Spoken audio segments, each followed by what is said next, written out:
राधे राधे दोस्तों। श्री कृष्ण कहते हैं कि अच्छे समय से अधिक अच्छे इंसान के साथ संबंध बनाकर रखो। अच्छा इंसान जीवन में अच्छा समय ला सकता है, लेकिन केवल अच्छा समय कभी अच्छे इंसान की गारंटी नहीं देता। हाथों में पत्थर न होने पर भी चोट पहुंच जाती है।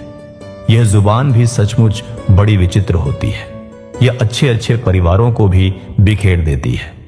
अकेले रहकर अकेलापन महसूस करना दुख देता है, लेकिन सबके बीच रहकर अकेलापन महसूस करना, विश्वास मानो, इंसान को भीतर से तोड़ देता है।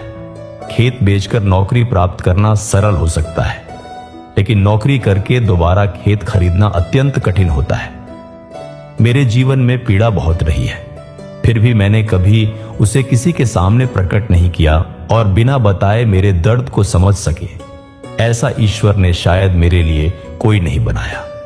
जीवन इस प्रकार जियो कि लोग केवल शिकायत न करें, बल्कि तुम्हें बार बार प्रेम से याद भी करें। मन चाहे कभी खाली रह जाए, लेकिन स्त्री की गोद और पुरुष की जेब खाली न रहे, अन्यथा दुनिया के लोग अपने तानों से जीना कठिन कर देते हैं। श्री कृष्ण कहते हैं कि यदि तुम्हें किसी से किसी बात का उत्तर देना है तो बदला लेने में समय मत गंवाओ, बल्कि स्वयं को इतना सफल बनाने में लग जाओ कि वही तुम्हारा सबसे बड़ा उत्तर बन जाए। मेरा विश्वास मानो, इससे बड़ा प्रतिशोध इस संसार में कोई नहीं होता। कभी उम्मीद की मुस्कान मिलती है तो कभी निराशा का दर्द, कभी कुछ खोने का दुख मिलता है तो कभी कुछ पाने की नई आशा जागती है। शायद इसी का नाम जीवन है। किसी ने मुझसे पूछा कि इस संसार में वास्तव में अपना कौन होता है। मैंने मुस्कुराकर उत्तर दिया, यदि समय अनुकूल हो तो सब अपने दिखाई देते हैं, अन्यथा कोई भी साथ नहीं रहता। जब किसी व्यक्ति का स्वार्थ पूरा हो जाता है तब वह केवल मिलना ही नहीं छोड़ता, बल्कि बात करना भी बंद कर देता है। जिंदगी एक ऐसी रात के समान है जिसमें न जाने कितने सपने बसे होते हैं। जो मिल जाए वही अपना बन जाता है और जो बिखर जाए वही सपना कहलाता है। यदि कभी जीवन में थकान महसूस हो तो उसकी भनक भी किसी को मत लगने देना, क्योंकि लोग टूटी हुई इमारत की ईंटें तक अपने साथ ले जाने से नहीं चूकते। पहले धूप से परेशान थे और अब बारिश भी तकलीफ देने लगी। शिकायतें करना मानो मनुष्य की आदत बन चुकी है। श्री कृष्ण कहते हैं कि वही लोग तुमसे ईर्ष्या करते हैं जो तुम्हारी बराबरी करने में असमर्थ होते हैं। प्रायः किसी अच्छी शुरुआत से पहले बहुत सी कठिनाइयों का सामना करना पड़ता है।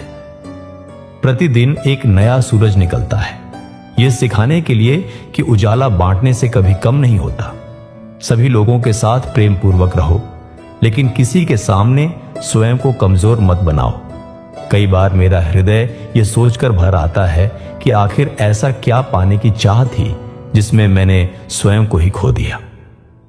जब तुम्हारा मन बेचैन हो जाए तो अपनी बेचैनी अपने प्रभु के सामने रखो, लोगों के सामने नहीं। सुख पाने की दौड़ में जो पूरी उम्र दुखी बना रहता है वही मनुष्य कहलाता है। मन की बात समय पर कह देने से दूरियां समाप्त हो जाती हैं और मन में दबाकर रखने से रिश्तों में फासले बढ़ जाते हैं। शांत रहो और मुस्कुराते रहो। तुम्हारी यही मुस्कान तुमसे ईर्ष्या करने वालों के लिए सबसे बड़ा उत्तर होती है।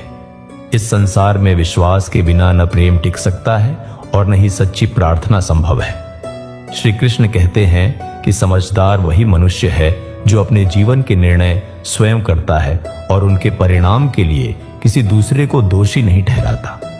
अत्यधिक बुद्धिमान और मूर्ख व्यक्ति में एक समानता होती है, दोनों ही प्रायः किसी की बात सुनना पसंद नहीं करते। इस जीवन में हमें बहुत कुछ प्राप्त होता है, लेकिन हमारा ध्यान हमेशा उसी पर रहता है जो हमें नहीं मिल पाया। यह संसार वास्तव में तुम्हारे विचारों का प्रतिबिंब है।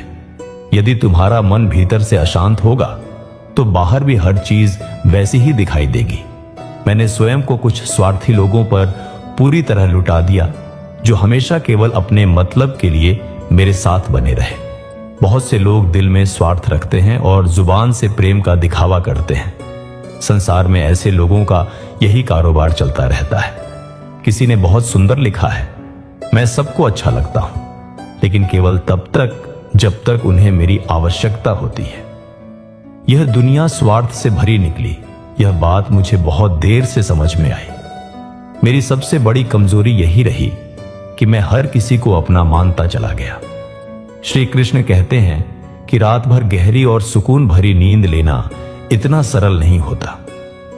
उसके लिए पूरे दिन ईमानदारी और सच्चाई के साथ जीवन जीना पड़ता है। जिनकी आंखों में आंसू दिखाई नहीं देते, इसका अर्थ यह नहीं कि उनके जीवन में कोई दुख नहीं है। तुम तो अपना दर्द रोकर व्यक्त कर देते हो, इसमें क्या बड़ी बात है। ऐसे लोग भी कम नहीं हैं जो अपने सारे गम छिपाकर मुस्कुराते रहते हैं। झूठ बोलकर चाहे कुछ समय के लिए बहुत कुछ हासिल कर लो, परंतु झूठ के सहारे तुम किसी का विश्वास और दिल कभी नहीं जीत सकते। यदि कुछ बांटना ही है तो मुस्कान बांटो। आंसुओं की कमी किसी के जीवन में नहीं होती। कुछ पल शांत रहकर स्वयं से भी मुलाकात कर लिया करो। जीवन के शोर शराबे में बरसों से हमने अपने ही मन की आवाज नहीं सुनी। अपने जीवन को इतना कठिन मत बना लो कि खुशियां तुमसे दूर भागने लगे। जो व्यक्ति नींद और निंदा दोनों पर नियंत्रण पा लेता है, उसकी प्रगति को कोई नहीं रोक सकता। हर किसी को ब्लॉक करने के बजाय अनदेखा करना सीखो, तभी तो वे लोग तुम्हारी सफलता अपनी आंखों से देख पाएंगे। अपने तरीके से जीवन जीने के लिए भीतर जुनून होना आवश्यक है। परिस्थितियां तो हर समय अनुकूल नहीं रहने वाली। जिन लोगों का अपना अस्तित्व होता है, वे बिना सहारे के भी मजबूत बने रहते हैं। कोई थोड़े में ही संतुष्ट रहता है तो कोई बहुत कुछ पाकर भी दुखी रहता है। सीमाओं पर बंटवारे का दोष देना व्यर्थ है। लोग तो वर्षों से एक ही घर में रहते हुए भी मन से अलग अलग जी रहे हैं। खुशियों तक पहुंचने का कोई अलग रास्ता नहीं होता। खुश रहना ही सबसे सुंदर रास्ता है। दिखावा करने का प्रयास मत करो। जब वास्तव में योग्य बन जाओगे तो लोग स्वयं तुम्हें पहचान लेंगे। जब तक पुत्र स्वयं पिता नहीं बनता, तब तक उसे अपने पिता का लगभग हर निर्णय गलत ही लगता है। जिस प्रकार बिना ब्रेक की गाड़ी दुर्घटना का कारण बनती है, उसी प्रकार बिना संस्कार और मर्यादा का जीवन पतन की ओर ले जाता है। सफलता तभी प्राप्त होती है जब वह तुम्हें अपनी सांसों जितनी आवश्यक लगने लगे। जब भाग्य ही कठिनाइयों की स्याही से लिखा गया हो, तब दूसरों को दोष देने का कोई अर्थ नहीं रह जाता। यादें आती भी हैं और चली भी जाती हैं। कभी वे खुशियां देती हैं तो कभी दुख का एहसास करा जाती है। जीवन से शिकायत मत करो। आज जो वर्तमान है, वही आने वाले समय में तुम्हारी सबसे अनमोल याद बनेगा। यदि तुम्हें किसी से भी संतोष नहीं मिलता, तो एक बार अपने भीतर झांक कर देखो। कहीं ऐसा तो नहीं कि तुम स्वयं से ही असंतुष्ट हो। एक मुलाकात का उधार अभी रहने दो। कहते हैं, उधार रखने वालों को लोग आसानी से भूल नहीं पाते। धुआं चाहे लकड़ी से उठे या पुरानी यादों से, दोनों ही स्थितियों में आंखें नम हो जाती हैं। श्री कृष्ण कहते हैं कि कुछ चीजें आंसू बहाने से नहीं, बल्कि धैर्य रखने से प्राप्त होती हैं। जब जीवन में कठिनाई आए तो समझ लेना कि जिंदगी तुम्हें कोई नई सीख देने आई है। समझदार मनुष्य हर बात पर तुरंत प्रतिक्रिया नहीं देता, लेकिन हर बात को ध्यान से देखता और समझता जरूर है। बहुत मीठा बोलने वाले लोगों से मिलकर यह जाना कि कई बार कड़वे बोलने वाले ही वास्तव में सच्चे होते हैं। जीवन में हमेशा याद रखना कि जो व्यक्ति अत्यधिक चापलूसी करता है, उसके हाथ में अक्सर स्वार्थ का चाकू भी छिपा होता है। हमेशा स्वयं को दूसरों से अधिक महत्व देना, क्योंकि यदि हर समय दूसरों को ही प्राथमिकता दोगे तो एक दिन अपना आत्मसम्मान खो बैठोगे। समय से बड़ा ना अपना कोई होता है और न पराया। जब समय साथ देता है तो सब अपने बन जाते हैं, और जब समय साथ छोड़ देता है तो अपने भी पराये दिखाई देने लगते हैं। हीरे की पहचान करने वाले से अधिक मूल्यवान वह होता है जो किसी के दर्द को समझ सके। मित्र, अपनी ऊंचाई पर कभी अधिक अभिमान मत करना। कहते हैं, बादलों को भी बरसने के लिए पानी धरती से ही लेना पड़ता है। रिश्तों को समय पर समय देना उतना ही आवश्यक होता है जितना पौधों को उचित समय पर जल देना।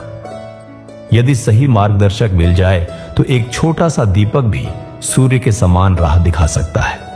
श्री कृष्ण कहते हैं कि दुख और कठिनाइयां मनुष्य को तोड़ने के लिए नहीं आती, बल्कि उसकी क्षमता और आत्मविश्वास की परीक्षा लेने के लिए आती है।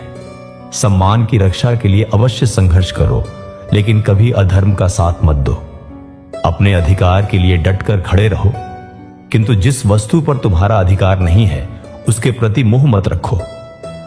जब मनुष्य संकट में पड़ता है तब उसे ग्रह दोष, वास्तु दोष, पितृदोष, शनि दोष और काल सर्प दोष सब दिखाई देने लगते हैं।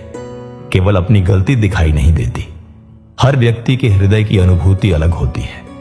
इस संसार में सभी का व्यवहार भी अलग अलग होता है। आंखें सबकी समान होती हैं, लेकिन देखने का नजरिया सबका अलग होता है। श्रेष्ठ चरित्र का निर्माण हजारों ठोकरें खाने के बाद ही संभव होता है। जिस प्रकार शरीर को स्वस्थ रखने के लिए अच्छा आहार और परहेज जरूरी है, उसी प्रकार मन को मजबूत और स्वस्थ रखने के लिए सकारात्मक विचारों का पोषण आवश्यक है। शिक्षा और संस्कार जीवन जीने के सबसे बड़े आधार हैं। शिक्षा तुम्हें झुकने नहीं देगी और संस्कार तुम्हें गिरने नहीं देंगे। श्री कृष्ण कहते हैं कि सच्चे संबंध वही होते हैं जो तब भी साथ निभाते हैं जब स्वार्थी लोग साथ छोड़कर चले जाते हैं। हम यदि किसी से रिश्ता जोड़ते हैं तो उसे जीवन भर निभाने का प्रयास करते हैं। हमारे लिए रिश्ते कपड़ों की तरह नहीं होते जिन्हें जब चाहे बदल दिया जाए। संबंधों को बचाने के लिए एक व्यक्ति बार बार झुकता रहा और लोगों ने उसी विनम्रता को उसकी कमजोरी समझ लिया। रिश्तों को समय दोगे तो उनमें प्रेम भी बना रहेगा और साथ भी बना रहेगा। खुशियां देने वाले अपने होते हैं, लेकिन दुख देने वाले भी हमेशा अजनबी नहीं होते। श्री कृष्ण कहते हैं कि हम अपनी इच्छा से विजेता हैं, लेकिन हमारा उद्देश्य दुनिया नहीं बल्कि दिल जीतना है। अपनी अच्छाइयों पर मैं कैसा अभिमान करूं? संभव है किसी और की कहानी में मैं भी गलत साबित होता हूं। समय ने थोड़ा सा क्या छोड़ा, लोगों ने मेरी योग्यता पर संदेह करना शुरू कर दिया। कपड़े भले साधारण और मैले हों, लेकिन दिल पूरी तरह साफ है। मुझे बातचीत करना बहुत अच्छा लगता है, पर केवल उनके साथ जो मुझे दिल से सुनना जानते हैं। कभी पास आकर मिलोगे तो समझ जाओगे कि हम वैसे नहीं हैं जैसा लोगों ने तुम्हें बताया है। खेल का असली आनंद तभी आता है जब दांव पर पूरी जिंदगी लगी हो। हमारी दोस्ती केवल नाम की नहीं और हमारी यारी केवल काम की नहीं होती।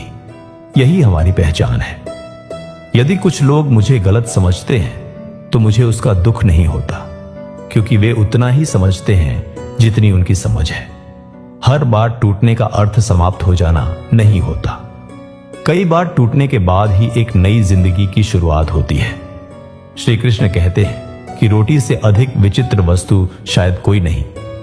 मनुष्य उसे कमाने के लिए भी भागता है और उसे पचाने के लिए भी भागता है। जीवन के अनेक शौक अपने आप पूरे हो जाएंगे। बस थोड़ा समय आने दो और घर की जिम्मेदारियां संभालने दो। हमारे अनकहे रिश्ते की खूबसूरती भी निराली है। न कोई वादा, न कोई समझौता, फिर भी प्रेम सच्चा और बेमिसाल है। मुस्कान पर तो हजारों लोग मोहित हो जाते हैं।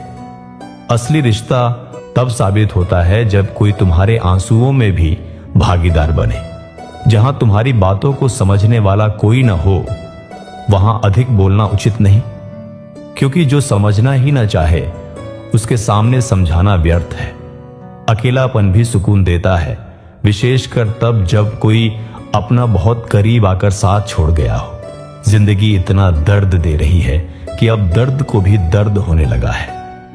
मैंने तो अपनी जिंदगी में बस थोड़ा सा उजाला मांगा था, लेकिन चाहने वालों ने तो पूरी जिंदगी में आग ही लगा दी।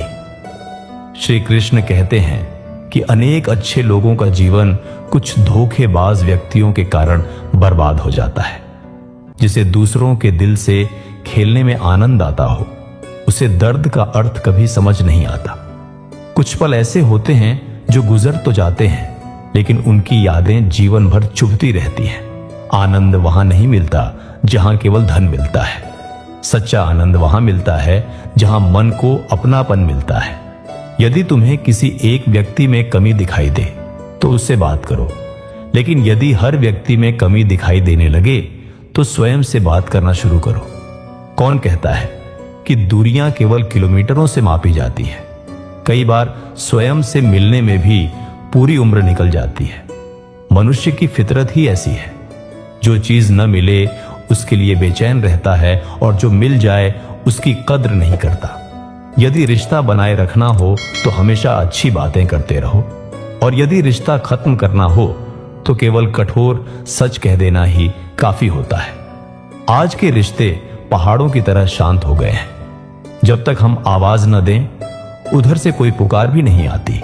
श्री कृष्ण कहते हैं कि सच्चाई यह नहीं कि लोग बदल जाते हैं, वास्तविकता यह है कि समय आने पर उनके चेहरे से नकाब उतर जाते हैं। यहां कुछ पलों की मुलाकात पर आंख बंद करके भरोसा मत करो। जरूरत समाप्त होते ही लोग वर्षों पुराने रिश्ते भी भुला देते हैं। सत्य बोल देने से मन हल्का हो जाता है, लेकिन असत्य बोलने वाला हमेशा आने वाले कल से डरता रहता है। हर बीमारी का कारण केवल शरीर की बीमारी नहीं होती। कुछ लोग तो दूसरों की खुशियां देखकर भी भीतर से बीमार हो जाते हैं।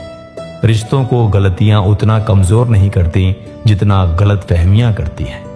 इसलिए केवल सुनी सुनाई बातों पर विश्वास करने के बजाय सत्य को समझने का प्रयास करो। चमकदार चेहरों की असलियत बाहर से कभी दिखाई नहीं देती। भीतर क्या छिपा है इसका पता समय आने पर ही चलता है।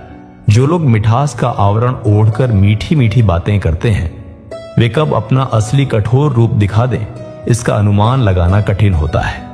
जैसे हो वैसे ही बने रहो और वही कहो जो तुम्हारा मन वास्तव में महसूस करता है, क्योंकि जो लोग तुम्हारी बातों से नाराज हो जाते हैं उनका अधिक महत्व नहीं होता, और जिनका वास्तव में महत्व होता है वे तुम्हारी सच्चाई से कभी नाराज नहीं होते। श्री कृष्ण कहते हैं कि किसी ने एक क्रोधित व्यक्ति से पूछा कि गुस्सा क्या होता है। उसने बहुत सुंदर उत्तर दिया, किसी और की गलती की सजा स्वयं को देना ही गुस्सा है। इस संसार में सैकड़ों प्रकार के खेल खेले जाते हैं, लेकिन लोगों की भावनाओं के साथ खेलना सबसे अधिक पसंद किया जाने वाला खेल बन चुका है। दूर जाने के लिए बहाने हर किसी को मिल जाते हैं। साथ वही लोग निभाते हैं जिन्हें रिश्तों की कीमत पता होती है। जो सच्चे साथी होते हैं वे कभी परिस्थितियां नहीं देखते, और जो परिस्थितियां गिनते हैं वे कभी सच्चा साथ नहीं देते। मन में जितने कम अनावश्यक विचार होंगे, जीवन की यात्रा उतनी ही सहज होगी। अपनी कठिनाइयों को अपने लोगों के बीच रख दो। या तो अपने साथ रहेंगे या फिर कठिनाइयां दूर हो जाएंगी। जीवन के हर मोड़ पर वही निर्णय लो जो तुम्हारा अंतर्मन स्वीकार करे, क्योंकि जो केवल दिमाग कहता है वह अक्सर मजबूरी होती है, और जो दिल कहता है वही सच्ची मंजूरी होती है। कुछ संबंध लाभ नहीं देते, फिर भी जीवन को सबसे अधिक समृद्ध बना देते हैं। श्री कृष्ण कहते हैं कि पिंजरे में बंद पक्षियों की खबर कौन लेता है। याद तो वही आते हैं जो उड़कर दूर चले जाते हैं। मुझे भी गुनहगारों की सभा में शामिल कर लो, क्योंकि मैंने भी अपनी अनेक इच्छाओं का गला घोंटा है। बहुत दिनों से कोई नया घाव नहीं मिला। जरा पता करो, आखिर अपने लोग कहां खो गए। भरोसा नहीं है क्या मुझ पर? यही शब्द बोलकर न जाने कितने लोग विश्वास तोड़ जाते हैं। कौन कहता है कि समय बहुत तेजी से गुजरता है? कभी किसी का इंतजार करके देखो। कुछ लोग अपने माता पिता को भी समय के भरोसे छोड़ देते हैं और फिर स्वयं को सच्चा प्रेम करने वाला बताते हैं। उम्र बढ़ने के साथ बहुत अधिक परिवर्तन नहीं आता, केवल बचपन की जिद धीरे धीरे समझौतों में बदल जाती है। यदि जीवन जीना है तो कठिनाइयों का सामना करना ही पड़ेगा, क्योंकि मृत्यु के बाद तो जलने का भी एहसास नहीं होता। मुझे लोगों को क्षमा करना आता है, लेकिन दोबारा अपने दिल में स्थान देना नहीं आता। भाग्य जिसका विधान विधाता भी बदल नहीं सकते, लेकिन क्या जन्म से मृत्यु तक हमारे जीवन में जो कुछ घटित होता है, जन्म कहां होगा, किसके साथ विवाह होगा, यहां तक कि मृत्यु कब और किस प्रकार होगी, क्या यह सब पहले से ही तय होता है? क्या सच में भाग्य का लिखा कभी नहीं बदलता? क्या मनुष्य का भाग्य पहले से लिखा होता है? सबसे गहरा सवाल, कोई महल में जन्म लेता है तो कोई झोपड़ी में, कोई स्वस्थ जन्म लेता है तो कोई बीमार या दिव्यांग। यदि परमात्मा के लिए सभी प्राणी समान हैं, तो फिर भगवान ऐसा अंतर क्यों करते हैं? क्या यह सब भाग्य का विधान है? और सबसे बड़ा रहस्य, आखिर भगवान किसे प्रदान करते हैं और किससे वापस ले लेते हैं?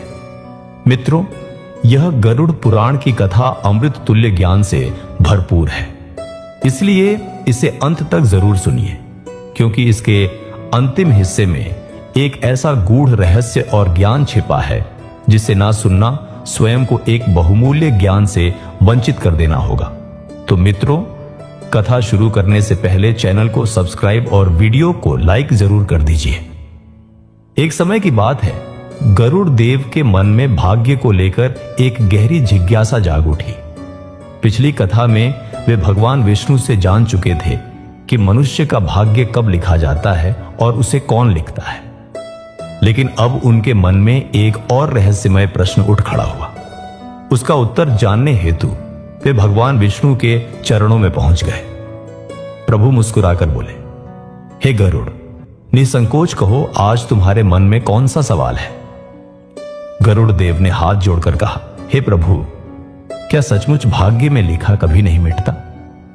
क्या मनुष्य केवल इस जन्म के कर्मों का फल भोगता है, या उसके पूर्व जन्मों के अधूरे कर्म भी उसका पीछा करते हैं? यदि आपकी नजर में सभी प्राणी बराबर हैं, तो फिर कोई प्रसन्न और कोई पीड़ित क्यों रहता है? किसी को धन तथा प्रतिष्ठा मिलती है, तो किसी के हिस्से में कमी और परेशानियां क्यों आती हैं? क्या यह सब नियति का विधान है? और आखिर प्रभु आप किसे प्रदान करते हैं और किससे वापस ले लेते हैं? भगवान विष्णु मंद मंद मुस्कुराए और बोले, हे गरुड़, तुम्हारा प्रश्न बहुत ही रहस्यमय है। इसका उत्तर एक अलौकिक कथा के भीतर छिपा हुआ है। इसे मन लगाकर आखिर तक सुनना, क्योंकि गरुड़ पुराण की अधूरी कथा बीच में छोड़ देना जीवन में पीड़ा का कारण बन सकता है। गरुड़ देव ने विनयपूर्वक कहा, हे प्रभु, मैं इस कथा को पूरी श्रद्धा तथा एकाग्रता के साथ सुनूंगा। बहुत पुराने समय की बात है। नंदनपुर नाम के एक छोटे से गांव में हरिया नामक एक निर्धन कृषक अपनी पत्नी के साथ निवास करता था। उसकी आर्थिक दशा इतनी खराब थी कि कई अवसरों पर 2 समय का भोजन जुटाना भी उसके लिए कठिन हो जाता था। फिर भी वह सच्चाई और परिश्रम के साथ अपना जीवन गुजारता था। कई वर्षों के पश्चात एक दिन उसके घर पुत्र का जन्म हुआ। शिशु की मधुर किलकारी सुनते ही जैसे उस छोटे से घर में प्रसन्नता की लहर दौड़ गई। पूरे गांव में यह खबर फैल गई और हरिया के घर में उत्सव जैसा माहौल बन गया। उसी दिन एक सिद्ध तथा त्रिकालज्ञ महात्मा भिक्षा मांगते हुए उसके द्वार पर आ पहुंचे। किसान ने सम्मान पूर्वक उनका स्वागत किया और कहा, हे महात्मा, आज मेरे घर अत्यंत मंगलमय अवसर आया है। वर्षों की प्रतीक्षा के बाद मुझे पुत्र रत्न मिला है। कृपा करके अंदर पधारिए, भोजन स्वीकार कीजिए और मेरे पुत्र को अपना आशीष प्रदान कीजिए। किसान की सरल विनम्रता देखकर महात्मा उसकी प्रार्थना अस्वीकार न कर सके। वे उसके घर के अंदर चले गए।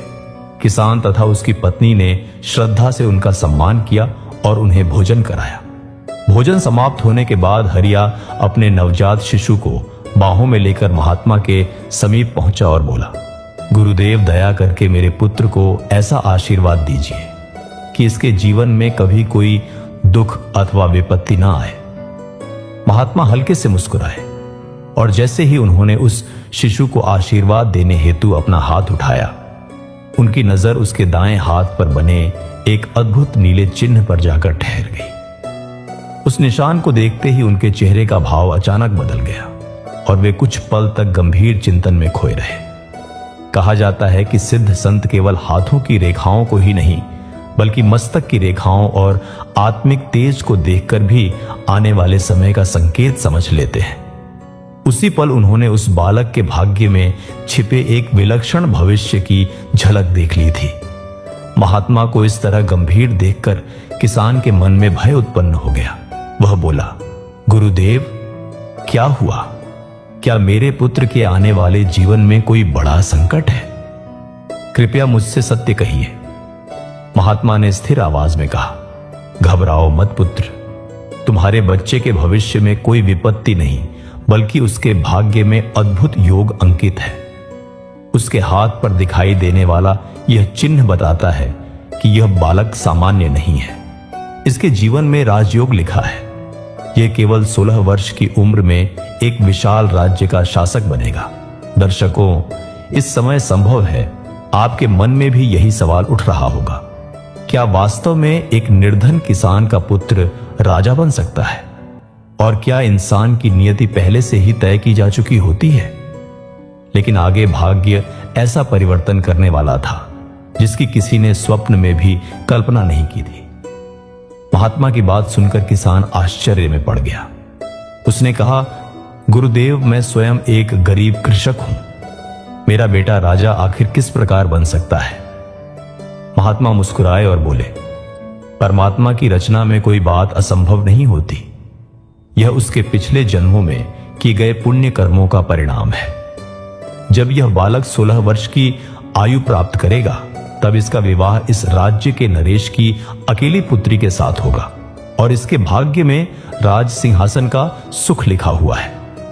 साधु अत्यंत तपस्वी और त्रिकालदर्शी थे, इसलिए यह बात सुनते ही किसान तथा उसकी पत्नी की आंखों से आनंद के आंसू बह निकले।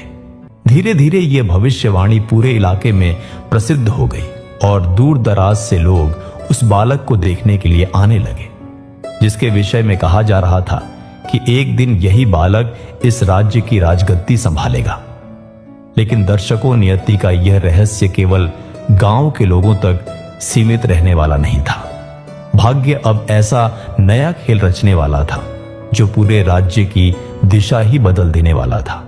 दूसरी ओर उसी राज्य का राजा, जिसकी पुत्री के साथ उस बालक के विवाह की भविष्यवाणी की गई थी, एक दिन आखेट के लिए वन की ओर चला गया। शिकार का पीछा करते करते वह अपने सैनिकों से दूर हो गया और घने वन के भीतर रास्ता भटक गया। बहुत समय तक भटकने के कारण वह अत्यंत थक चुका था और प्यास से परेशान होकर पानी की तलाश करने लगा। तभी उसे कुछ दूरी पर एक गांव दिखाई पड़ा। अपनी प्यास बुझाने की उम्मीद में वह उसी गांव की दिशा में आगे बढ़ गया। साथियों, यह वही गांव था जहां कुछ समय पहले किसान हरिया के घर उस शिशु ने जन्म लिया था, जिसके विषय में महात्मा ने राजयोग प्राप्त करने की भविष्यवाणी की थी। जब नरेश गांव के पास पहुंचा तो उसकी नजर गांव के बाहर बनी एक छोटी सी झोपड़ी पर पड़ी। उस झोपड़ी के सामने एक तेजस्वी संत ध्यान में लीन होकर बैठे थे। राजा उनके समीप गया, प्रणाम किया और आदर पूर्वक बोला, हे महात्मा, मैं अत्यधिक प्यासा हूं। यदि मुझे थोड़ा सा पानी मिल जाए तो आपकी बहुत कृपा होगी। साधु मुस्कुराए और बोले, राजन, कुछ पल प्रतीक्षा करो। इतना कहकर वे झोपड़ी के अंदर चले गए और कुछ देर पश्चात जल से भरा हुआ एक पात्र लेकर वापस आए। राजा ने वह पानी पिया और अपनी प्यास शांत की। पानी पीने के बाद जैसे ही राजा आगे जाने लगा, तभी उसकी नजर उन व्यक्तियों पर गई जो कई समूहों में एक दिशा की ओर बढ़ रहे थे। यह देखकर राजा ने जिज्ञासा से पूछा, गुरुदेव, इतने लोग आखिर किस स्थान पर जा रहे हैं? साधु ने कहा, राजन, ये सभी उस किसान के घर की ओर जा रहे हैं जिसके यहां कुछ समय पहले एक पुत्र का जन्म हुआ है। राजा ने हैरानी से पूछा, लेकिन उस बालक में ऐसी कौन सी खास बात है कि लोग उसके दर्शन करने के लिए जा रहे हैं? महात्मा ने गंभीरता से कहा, उस शिशु की हथेली पर एक अनोखा नीला निशान है। वही निशान इस बात का संकेत देता है कि आने वाले समय में यही बालक इस राज्य का राजा बनेगा। यह सुनकर राजा थोड़ा मुस्कुराया। उसने कहा, महात्मा जी, यह आखिर कैसे संभव है? इस राज्य का शासक तो मैं हूं। किसी निर्धन किसान का पुत्र भला राजा कैसे बन सकता है? महात्मा ने शांत स्वर में कहा, राजन, किसी व्यक्ति के हाथ में किसी को राजा या दरिद्र बनाने की शक्ति नहीं होती। यह सब भाग्य तथा कर्मों की व्यवस्था है। और सुनो, वह केवल राजा ही नहीं बनेगा। आज से 16 वर्ष पश्चात इसी बालक का विवाह तुम्हारी अकेली पुत्री के साथ होगा।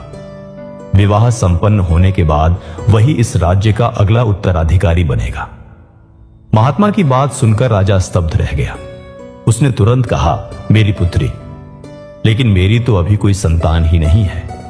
फिर आपकी कही हुई भविष्यवाणी किस प्रकार सत्य हो सकती है? महात्मा मुस्कुराकर बोले, अभी नहीं है, किंतु आज से 1 वर्ष बाद तुम्हारी रानी एक कन्या को जन्म देगी। वही बालिका बड़ी होकर उस किसान के पुत्र से विवाह करेगी और उसी विवाह के माध्यम से यह भविष्यवाणी पूरी होगी। साथियों, महात्मा के ये शब्द सुनकर राजा के मन में एक साथ दो प्रकार के भाव उठ खड़े हुए। एक तरफ वह प्रसन्न था क्योंकि लंबे समय से संतान के सुख से दूर रहने के बाद उसे यह समाचार मिला था कि वह एक बेटी का पिता बनने वाला है, लेकिन दूसरी तरफ उसके अभिमान को गहरी चोट लगी थी। वह मन ही मन सोचने लगा, एक मामूली किसान का बेटा मेरा दामाद बनेगा, मेरी बेटी का विवाह किसी गरीब परिवार में होगा। नहीं, ऐसा कभी संभव नहीं है। राजा के मुख पर क्रोध स्पष्ट नजर आने लगा। कुछ देर तक वह बिना बोले खड़ा रहा, फिर कठोर स्वर में महात्मा से बोला। राजा क्रोध में आकर कहने लगा, महात्मा जी, क्या आपको वास्तव में लगता है कि मैं अपनी राजकुमारी का विवाह किसी साधारण किसान के पुत्र के साथ कर दूंगा? यह कदापि नहीं हो सकता।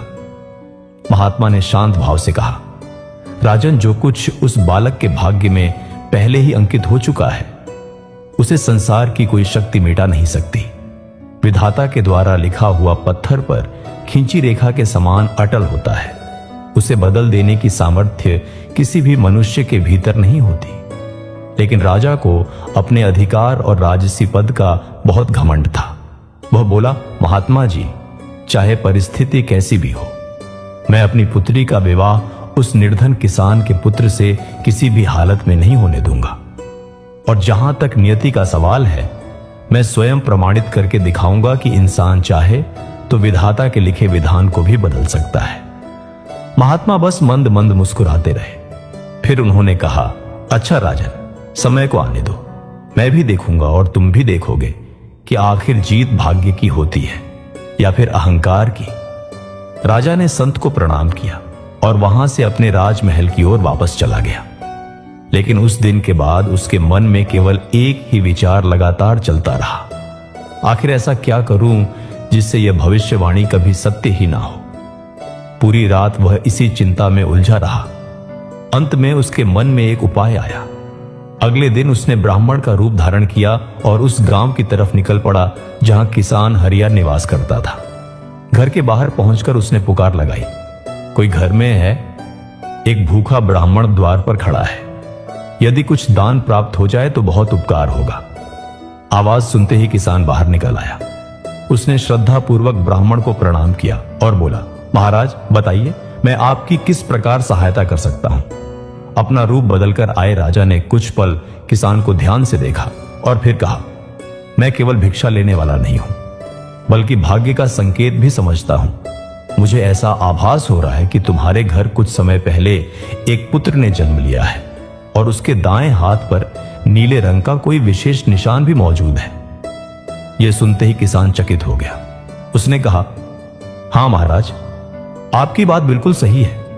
ब्राह्मण ने कहा, तो उस शिशु को मेरे सामने लेकर आओ। किसान तुरंत घर के अंदर गया और अपने पुत्र को गोद में उठाकर बाहर आ गया। राजा ने बालक को देखते ही पहचान लिया और मन ही मन निश्चित कर लिया कि यही वही शिशु है जिसके विषय में महात्मा ने भविष्यवाणी की थी। कुछ क्षण चुप रहने के बाद वह गंभीर आवाज में बोला, सुनो किसान, मैं जो बात तुम्हें बताने वाला हूं उसे बहुत ध्यान से सुनना। यदि यह बालक तुम्हारे पास रहा तो 16 वर्ष की उम्र पूरी करते ही इसकी मृत्यु निश्चित है। यह सुनते ही किसान के पैरों के नीचे से मानो धरती ही निकल गई। ब्राह्मण ने आगे कहा, लेकिन यदि तुम इस बच्चे को किसी योग्य और भरोसेमंद व्यक्ति को सौंप दोगे तो इसका जीवन सुरक्षित रहेगा, और जब यह 16 वर्ष की आयु में पहुंच जाएगा तब वही व्यक्ति इसे सकुशल तुम्हारे पास वापस ले आएगा।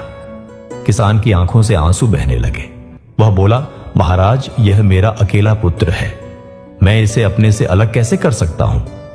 ब्राह्मण ने धैर्यपूर्वक कहा, मैं इसे सदा के लिए नहीं मांग रहा हूं, मैं तो केवल इसके प्राणों की रक्षा करने के लिए कुछ वर्षों तक इसे अपने पास रखना चाहता हूं। सही समय आने पर मैं स्वयं इसे तुम्हें लौटा दूंगा। भोले भाले किसान को उसकी बात विश्वसनीय लगी। उसने अपनी पत्नी को पूरी बात समझाई। यह सुनकर उसकी पत्नी की आंखें भर आईं और उसने पहले तो बच्चे को देने से साफ इनकार कर दिया, लेकिन जब उसे बताया गया कि ऐसा करने से उनके पुत्र की जान बच सकती है तो दुखी मन से वह भी राजी हो गई। कुछ समय बाद पति पत्नी दोनों अपने नवजात शिशु को गोद में लेकर बाहर आए। दोनों की आंखें आंसुओं से भरी थी। बच्चे को ब्राह्मण के हाथों में सौंपते हुए उन्होंने कहा, हे ब्राह्मण देव, हम अपने पुत्र को आपको सौंपने के लिए तैयार हैं, लेकिन हमारी भी एक शर्त है। जब ब्राह्मण का रूप धारण किए राजा ने किसान दंपति से उनकी शर्त पूछी तो किसान की पत्नी नम आंखों से बोली, महाराज, हमारी बस एक ही विनती है। जब मेरा पुत्र 16 वर्ष का हो जाए तब आप उसे सुरक्षित और सकुशल हमारे पास वापस पहुंचा देंगे।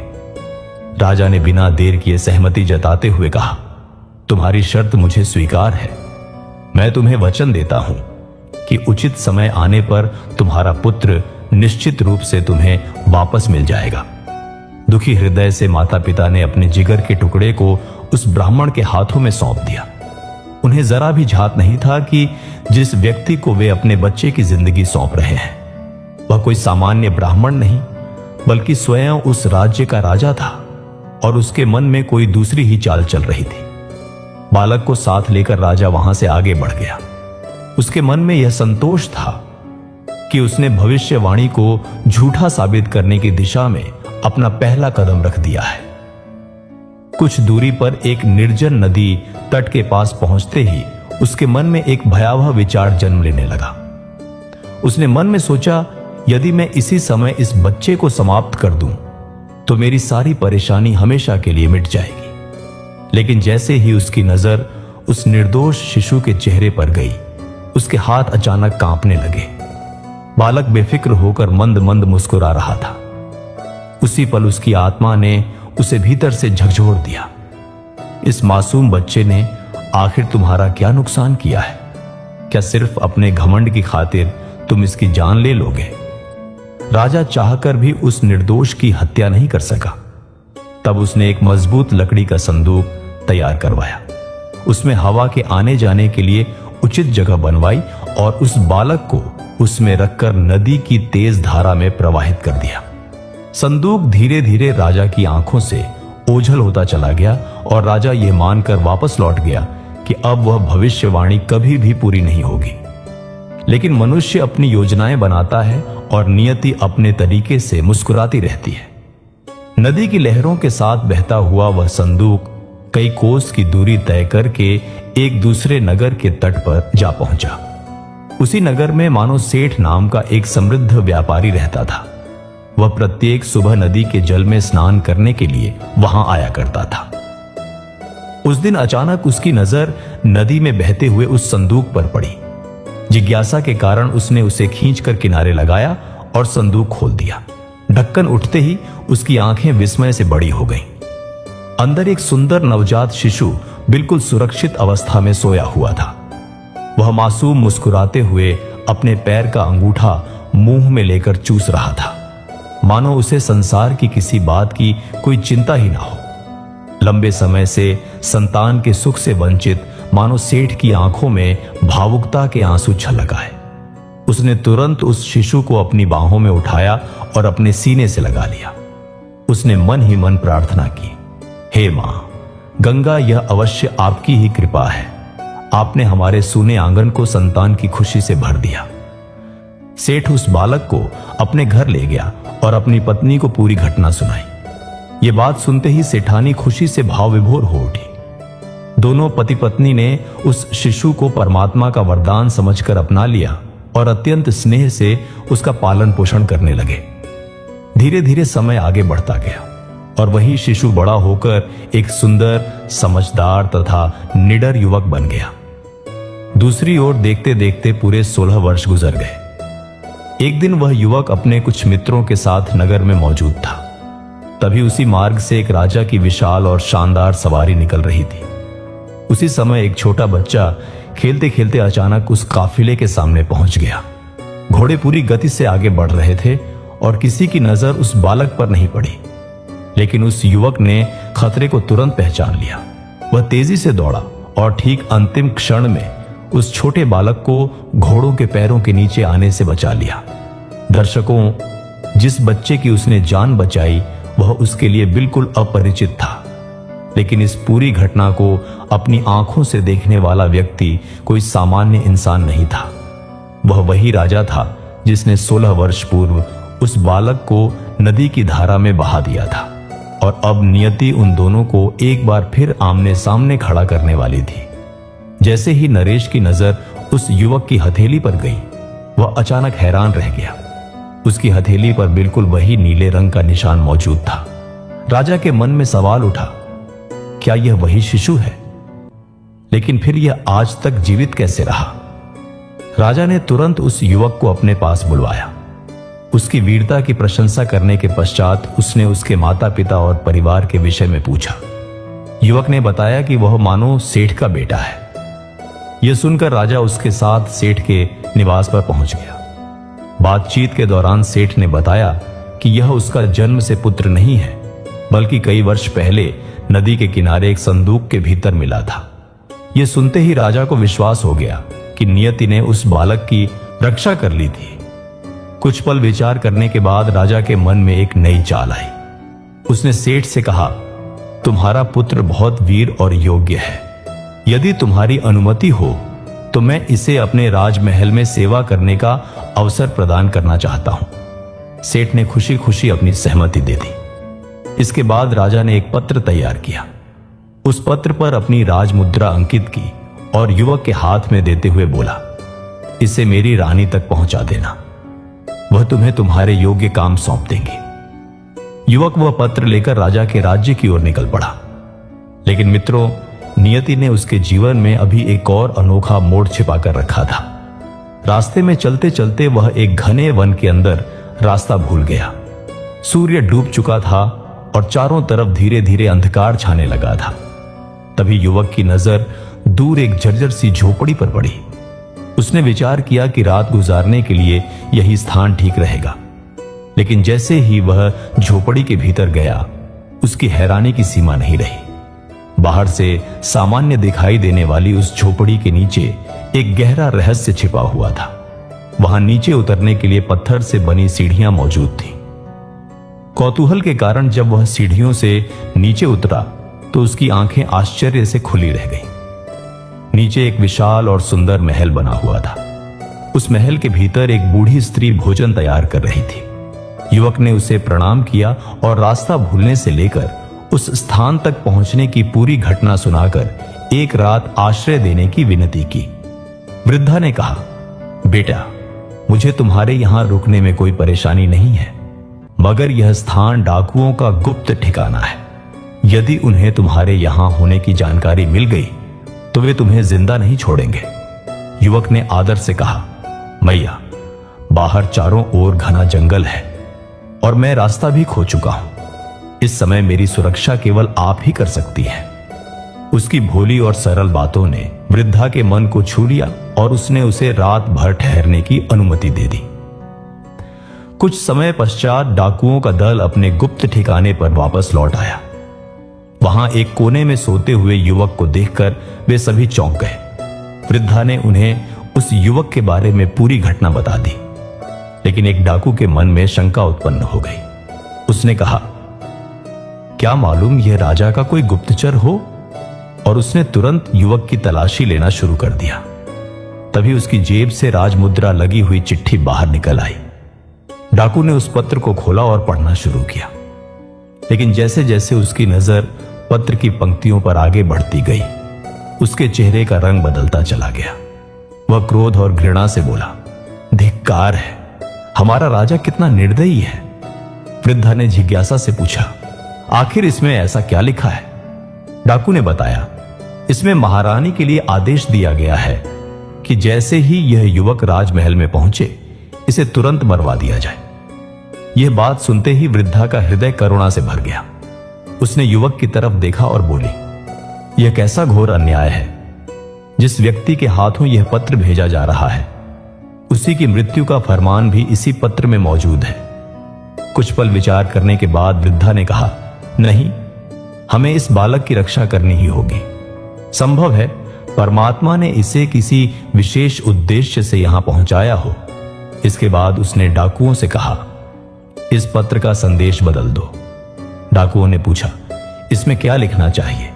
वृद्धा बोली, लिखो कि यह युवक अत्यंत योग्य, विवेकी और सद्गुणी है। मैंने इसे अपनी पुत्री के लिए पसंद किया है, इसलिए मेरे वापस लौटने से पहले राजकुमारी का विवाह इसी युवक के साथ संपन्न कर दिया जाए। डाकुओं को भी वृद्धा की बात सही लगी। उन्होंने तुरंत एक नया पत्र लिखा, उस पर बड़ी सावधानी से राजा की राजमुद्रा लगाई और फिर उसे युवक की जेब में उसी स्थान पर रख दिया। अगले प्रातः वृद्धा ने उस युवक को नींद से जगाया। युवक ने आभार व्यक्त करते हुए उसके चरण छुए। फिर उसने राजमहल जाने का रास्ता पूछा और वहां से आगे निकल पड़ा। कई घंटे तक यात्रा करने के बाद आखिरकार वह राजमहल पहुंच गया। उसे बिना देर किए महारानी के समक्ष ले जाया गया। युवक ने हाथ जोड़कर प्रणाम किया और बोला, महारानी साहिबा, महाराज ने आपके लिए यह पत्र भेजा है। कृपया इसे पढ़कर मुझे बताइए कि मुझे आगे क्या करना है। मित्रों, उस युवक को तनिक भी अंदाजा नहीं था कि उसकी जेब में रखा वही पत्र उसके जीवन की पूरी दिशा बदलने वाला था। दर्शकों, महारानी ने युवक के हाथ से पत्र लिया और उसे ध्यान से पढ़ना शुरू किया। उसमें लिखा था कि यह युवक अत्यंत योग्य, समझदार और सदाचारी है तथा राजकुमारी के लिए पूर्ण रूप से योग्य वर है। इसलिए राजा के वापस आने से पहले ही इसका विवाह राजकुमारी के साथ संपन्न कर दिया जाए। पत्र पढ़ते ही महारानी को निश्चय ही आश्चर्य हुआ, लेकिन डाकुओं ने राजा की राजमुद्रा तथा हस्ताक्षर इतनी कुशलता और बारीकी से बनाए थे कि महारानी को किसी भी प्रकार का संदेह नहीं हुआ। उन्हें पूर्ण विश्वास था कि यह संदेश स्वयं राजा की ओर से ही भेजा गया है। इसलिए उन्होंने तुरंत राजपुरोहितों को बुलाया और शुभ समय देखकर राजकुमारी का विवाह उस युवक के साथ करवा दिया। देखते देखते वह सामान्य सा युवक राजवंश का दामाद बन चुका था। दूसरी तरफ राजा अपना काम पूरा करके वापस लौट रहा था।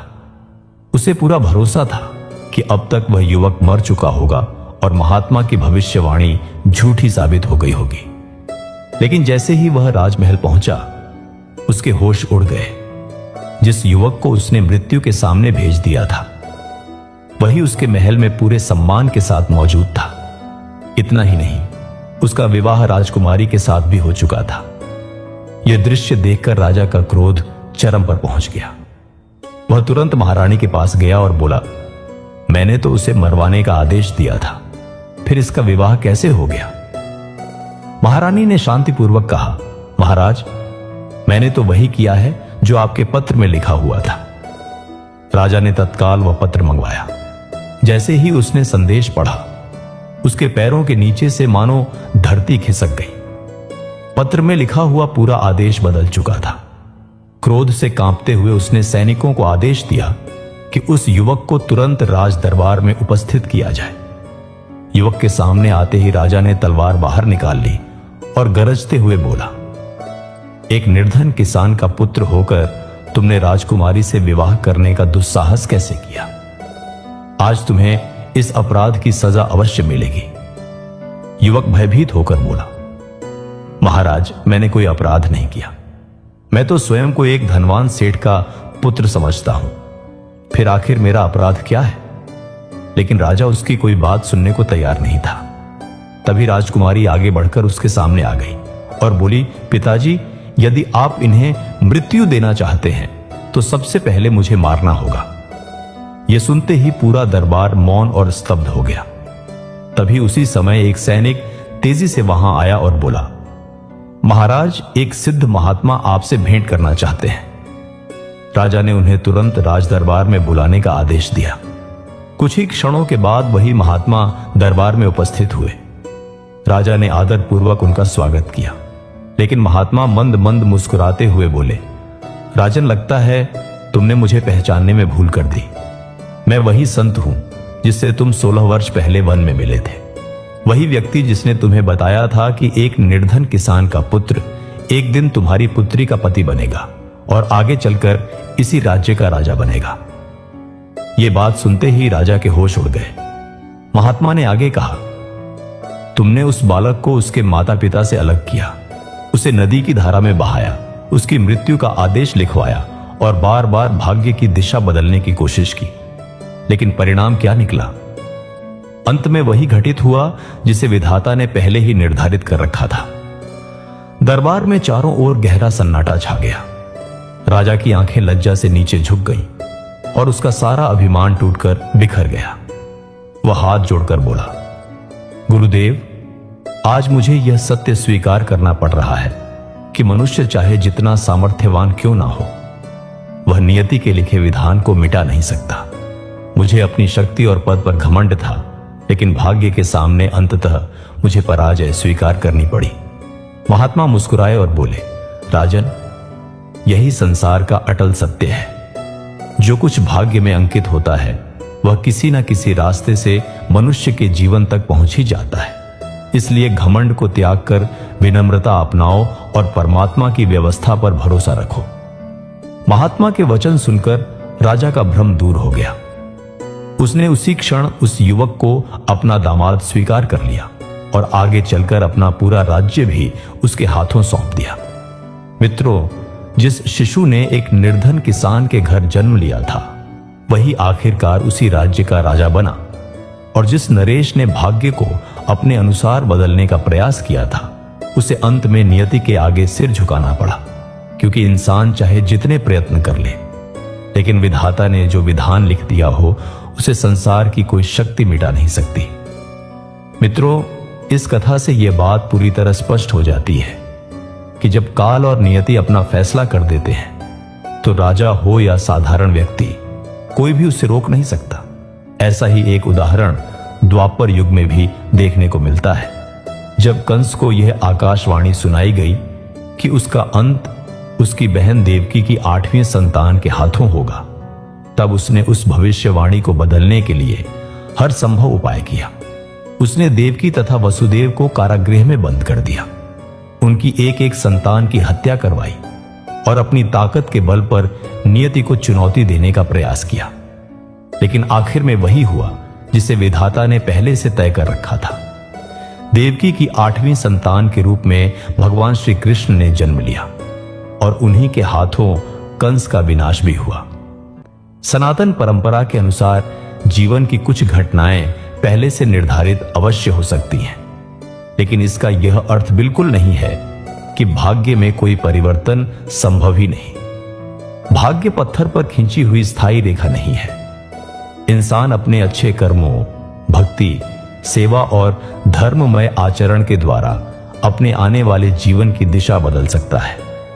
दर्शकों, कर्मों के माध्यम से भाग्य की दिशा किस प्रकार बदली जा सकती है, इस विषय पर हम इस वीडियो के शुरुआती भाग में विस्तार पूर्वक चर्चा कर चुके हैं। इसलिए इस वीडियो को देखने के बाद उस भाग को भी जरूर देखिए। आइए अब इस संपूर्ण कथा के सबसे महत्वपूर्ण रहस्य को समझते हैं। वीडियो के आरंभ में हमने यह प्रश्न उठाया था कि कोई व्यक्ति जन्म लेते ही धन, सुख तथा प्रतिष्ठा क्यों प्राप्त करता है, जबकि कोई निर्धनता और परेशानियों के बीच अपना जीवन गुजारता है और कोई नेत्रहीन, दिव्यांग अथवा बीमारी से पीड़ित होकर जन्म लेता है। यदि परमात्मा की नजर में सभी प्राणी बराबर हैं, तो फिर प्रभु किसी को क्या प्रदान करते हैं और किसी से क्या वापस ले लेते हैं? क्या यह केवल नियति का विधान है या इसके पीछे कर्मों का कोई गहरा रहस्य छिपा हुआ है? गरुड़ पुराण में इन सभी प्रश्नों का अत्यंत गूढ़ समाधान बताया गया है। आइए अब उसी छिपे हुए रहस्य को समझने का प्रयास करते हैं। बहुत पुराने समय में अक्षयपुरी नाम का एक विशाल और संपन्न राज्य हुआ करता था। वहां राजा रत्नधर का शासन था, जो धार्मिक, न्यायशील और अपनी प्रजा के अत्यंत प्रिय थे। उनके राज्य में धन, संपत्ति, सुख तथा शांति की कोई कमी नहीं थी। लेकिन एक पीड़ा ऐसी थी जो राजा के मन को अंदर ही अंदर परेशान किए जा रही थी। उन्हें संतान का सुख प्राप्त नहीं हुआ था।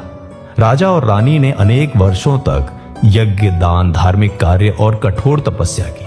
आखिरकार भगवान शिव उनकी सच्ची भक्ति से प्रसन्न हुए और उन्हें पुत्र प्राप्ति का आशीर्वाद प्रदान किया। कुछ समय पश्चात रानी ने एक पुत्र को जन्म दिया। पूरे राज्य में खुशियां मनाई जाने लगी, लेकिन यह आनंद ज्यादा समय तक कायम नहीं रह सका। जब नवजात शिशु को देखा गया तो पूरे महल में अचानक खामोशी छा गई। वह जन्म से ही विकलांग तथा बहुत कमजोर था।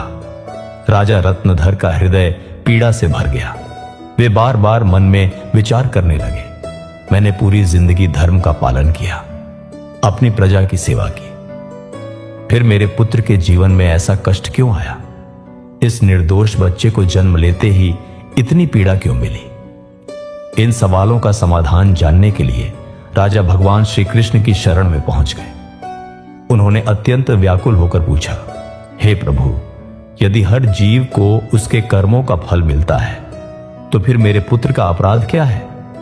और यदि भाग्य पहले ही निर्धारित कर दिया जाता है तो फिर मनुष्य के वर्तमान कर्मों का महत्व क्या रह जाता है? भगवान श्री कृष्ण मंद मंद मुस्कुराए और बोले, राजन, यही वह गहरा रहस्य है जो संसार के अधिकतर लोगों को उलझन में डाल देता है। मनुष्य केवल अपने वर्तमान जन्म को देखता है, जबकि आत्मा की यात्रा अनगिनत जन्मों तक चलती रहती है। तुम्हारे पुत्र की कथा केवल इस जन्म तक सीमित नहीं है, बल्कि उसके पिछले जन्मों के कर्मों से भी जुड़ी हुई है। आत्मा पूर्व जन्मों में जैसे कर्मों के बीज बोती है, समय आने पर उसे उन्हीं कर्मों के परिणाम प्राप्त होते हैं। इसी कारण कोई जन्म से सुख प्राप्त करता है और किसी के जीवन में संघर्ष लिखा दिखाई देता है। राजा ने तुरंत प्रश्न किया, तो क्या मनुष्य के जीवन की प्रत्येक घटना पहले से निश्चित होती है? भगवान श्री कृष्ण मुस्कुराए और बोले, राजन, जन्म, मृत्यु तथा जीवन की कुछ महत्वपूर्ण घटनाएं पूर्व कर्मों के अनुसार निर्धारित हो सकती हैं, लेकिन वर्तमान समय में किए जाने वाले कर्म मनुष्य के आने वाले कल को लगातार बदलते रहते हैं। भाग्य कोई ऐसा बंद द्वार नहीं है जिसे कभी खोला ही ना जा सके, बल्कि यह बीते हुए कर्मों से बना हुआ परिणाम है। राजा पूरी एकाग्रता के साथ प्रभु की बातें सुन रहे थे। तभी भगवान आगे बोले, और सुनो राजन, तुम्हारे पुत्र का जन्म केवल उसके पुराने कर्मों का परिणाम नहीं है, बल्कि तुम्हारे और उसके बीच बने हुए पूर्व जन्मों के कर्म संबंध से भी जुड़ा हुआ है। इस संसार में कोई भी रिश्ता बिना कारण के नहीं बनता। माता पिता, संतान, पति पत्नी, मित्र और यहां तक कि विरोधी भी किसी न किसी पुराने कर्म बंधन के कारण हमारे जीवन में आते हैं। यह सुनकर राजा अत्यंत आश्चर्य में पड़ गए। उन्होंने पूछा, तो क्या मेरी संतान का मिलना भी किसी पूर्व कर्म का परिणाम है? भगवान बोले, हां राजन, कुछ संतानें जीवन में सुख तथा प्रतिष्ठा लेकर आती हैं, कुछ पुराने आरण चुकाने के लिए आती हैं, और कुछ हमें जीवन के आवश्यक अनुभव तथा महत्वपूर्ण सीख देने के लिए आती है। इसलिए संसार में बनने वाले प्रत्येक संबंध के पीछे कोई ना कोई गहरा कारण अवश्य छिपा रहता है। फिर भगवान ने गंभीर होकर कहा, मनुष्य प्रायः यही सवाल करता है कि मेरे साथ ही ऐसा क्यों हुआ, लेकिन वह यह समझने का प्रयास नहीं करता कि आत्मा का सफर केवल एक जन्म तक सीमित नहीं रहता। जैसे भूखा बछड़ा हजारों गायों के झुंड में भी अपनी मां को पहचानकर उसके पास पहुंच जाता है, उसी प्रकार मनुष्य के कर्म भी अनेक जन्मों तक उसका पीछा करते रहते हैं और उचित समय आने पर अपना परिणाम अवश्य सामने लाते हैं। राजा कुछ समय तक शांत रहे, फिर उन्होंने विनम्रता से पूछा, हे प्रभु, यदि जीवन में सब कुछ कर्मों के परिणाम स्वरूप मिलता है तो क्या मनुष्य अपने भाग्य की दिशा बदल सकता है? भगवान श्री कृष्ण मुस्कुराए, बोले, यही तो सबसे महत्वपूर्ण रहस्य है। राजन, मनुष्य अपनी नियति का केवल गुलाम नहीं है। यह याद रखो कि बबूल का बीज बोकर आम के मीठे फल की उम्मीद नहीं की जा सकती। जिस प्रकार का कर्म किया जाएगा उसी प्रकार उसका परिणाम प्राप्त होगा। पूर्व जन्मों के कर्म वर्तमान परिस्थितियों को जन्म देते हैं, लेकिन आज किए गए कर्म आने वाले भविष्य की नींव रखते हैं। इसलिए समझदार व्यक्ति अपने भाग्य को दोष देने के स्थान पर अपने वर्तमान कर्मों को उत्तम बनाने में जुट जाता है। राजा ने तुरंत प्रश्न किया, तो क्या मेरा पुत्र भी अपने आने वाले जीवन की दिशा बदल सकता है? भगवान बोले, निस्संदेह उसके जन्म की परिस्थितियां उसके पूर्व जन्म के कर्मों का परिणाम हो सकती हैं, लेकिन भविष्य में वह क्या बनेगा यह उसके वर्तमान कर्म ही निश्चित करेंगे। यदि उसे साहस, संयम, उत्तम संस्कार और धर्म के रास्ते पर चलने का अवसर मिलेगा तो यही बालक आगे चलकर महान कार्य कर सकता है। फिर भगवान ने कहा, और एक बात हमेशा स्मरण रखना राजन, जब मनुष्य भक्ति, सेवा तथा शुभ कर्मों का मार्ग अपनाता है तब परमात्मा की कृपा उस पर इस प्रकार बरसती है कि जो भारी शिला उसके ऊपर गिरने वाली होती है वह छोटे छोटे टुकड़ों में टूटकर बिखर जाती है। कर्मों का फल तो अवश्य भोगना पड़ता है, लेकिन उसकी पीड़ा उतनी तीव्र नहीं रहती जितनी पहले हो सकती थी। भगवान के वचन सुनकर राजा रत्नधर की समझ पूरी तरह बदल चुकी थी। अब उन्हें अपना पुत्र किसी अभिशाप के रूप में नहीं बल्कि परमात्मा द्वारा सौंपी गई एक महत्वपूर्ण जिम्मेदारी के रूप में दिखाई देने लगा। तभी भगवान श्री कृष्ण मंद मंद मुस्कुराए और बोले, लेकिन राजन, अभी तुम्हारे सबसे बड़े प्रश्न का समाधान बाकी है। तुम यह जानना चाहते थे कि कोई मनुष्य जन्म से सुखी क्यों होता है और किसी के हिस्से में जीवन भर दुख क्यों आते हैं। तब भगवान श्री कृष्ण मुस्कुराकर बोले, राजन, अब आगे की कथा पूरी एकाग्रता से सुनो, क्योंकि तुम्हारे प्रश्न का वास्तविक उत्तर इसी कथा के भीतर छिपा है। यही सवाल कभी राजा भोज के मन में भी उत्पन्न हुआ था। तब यमराज के एक दिव्य दूत ने उन्हें उनके पूर्व जन्मों से जुड़ा ऐसा रहस्य दिखाया था जिसने उनके जीवन को देखने का पूरा नजरिया बदल दिया था। अब मैं तुम्हें वही रहस्यमयी कथा सुनाता हूं। इसे ध्यानपूर्वक सुनना, क्योंकि आगे जो सत्य सामने आने वाला है वही तुम्हारे सभी सवालों का समाधान करेगा। बहुत पुराने युग की बात है। उज्जैन नगरी पर राजा भोज का शासन हुआ करता था। उनके पास अथाह धन संपत्ति, ऐश्वर्य और प्रतिष्ठा थी। दूर दूर तक उनके वैभव और समृद्धि की चर्चा होती थी। लेकिन जब वे अपने राज्य में निर्धन, बीमार और दिव्यांग लोगों को देखते तो उनके मन में बार बार यही विचार उठता, मैंने आखिर ऐसे कौन से पुण्य कर्म किए हैं जिनके कारण मुझे राज सत्ता और सुख प्राप्त हुआ, और इन लोगों ने ऐसे कौन से कर्म किए होंगे जिनके कारण इन्हें गरीबी, पीड़ा और अभावों से भरा जीवन मिला। विशेष रूप से जन्म से नेत्रहीन एक भिखारी को देखकर उनका हृदय व्याकुल हो उठता। वे सोचते, यदि परमात्मा की नजर में सभी प्राणी समान हैं तो फिर कोई राजमहलों में जन्म लेता है और कोई सड़क के किनारे क्यों जन्म लेता है। एक रात इसी विचार में खोए हुए राजा भोज के सामने अचानक एक दिव्य पुरुष प्रकट हुए। उन्होंने कहा, राजन, यदि तुम अपने मन में उठ रहे प्रश्नों का वास्तविक उत्तर जानना चाहते हो तो मेरे साथ चलो। आज मैं तुम्हें कर्म और भाग्य का ऐसा गुप्त रहस्य दिखाऊंगा जिसके बाद तुम्हारे मन में कोई संदेह शेष नहीं रहेगा। इतना कहकर उस दिव्य दूत ने अपना हाथ राजा भोज की आंखों पर रखा और अगले ही पल समय का चक्र घूमते हुए सैकड़ों वर्ष पीछे चला गया। राजा ने सबसे पहले देखा कि एक छोटे से गांव में दयानाथ नाम का एक निर्धन किसान निवास करता था। उसके पास भले ही धन संपत्ति नहीं थी, लेकिन पूरे गांव में उससे अधिक आदर पाने वाला कोई दूसरा व्यक्ति नहीं था। इसका कारण उसकी संपत्ति नहीं बल्कि उसके नेक कर्म थे। दयानाथ प्रतिदिन प्रभु का स्मरण करता, मंदिर में सेवा करता, भजन और कीर्तन में सम्मिलित होता तथा गांव के लोगों को धर्म और सदाचार के मार्ग पर चलने के लिए प्रेरित करता था। उसकी आमदनी बहुत थोड़ी थी, फिर भी वह अपनी क्षमता के अनुसार जरूरतमंदों को दान जरूर देता था। जब भी कोई साधु या संत उसके द्वार पर आता तो वह उसे श्रद्धा से भोजन करवाता। वह किसी निर्धन की मदद करने से पीछे नहीं हटता था और किसी बुजुर्ग, बीमार अथवा बेसहारा व्यक्ति को देखकर कभी उसकी अनदेखी नहीं करता था।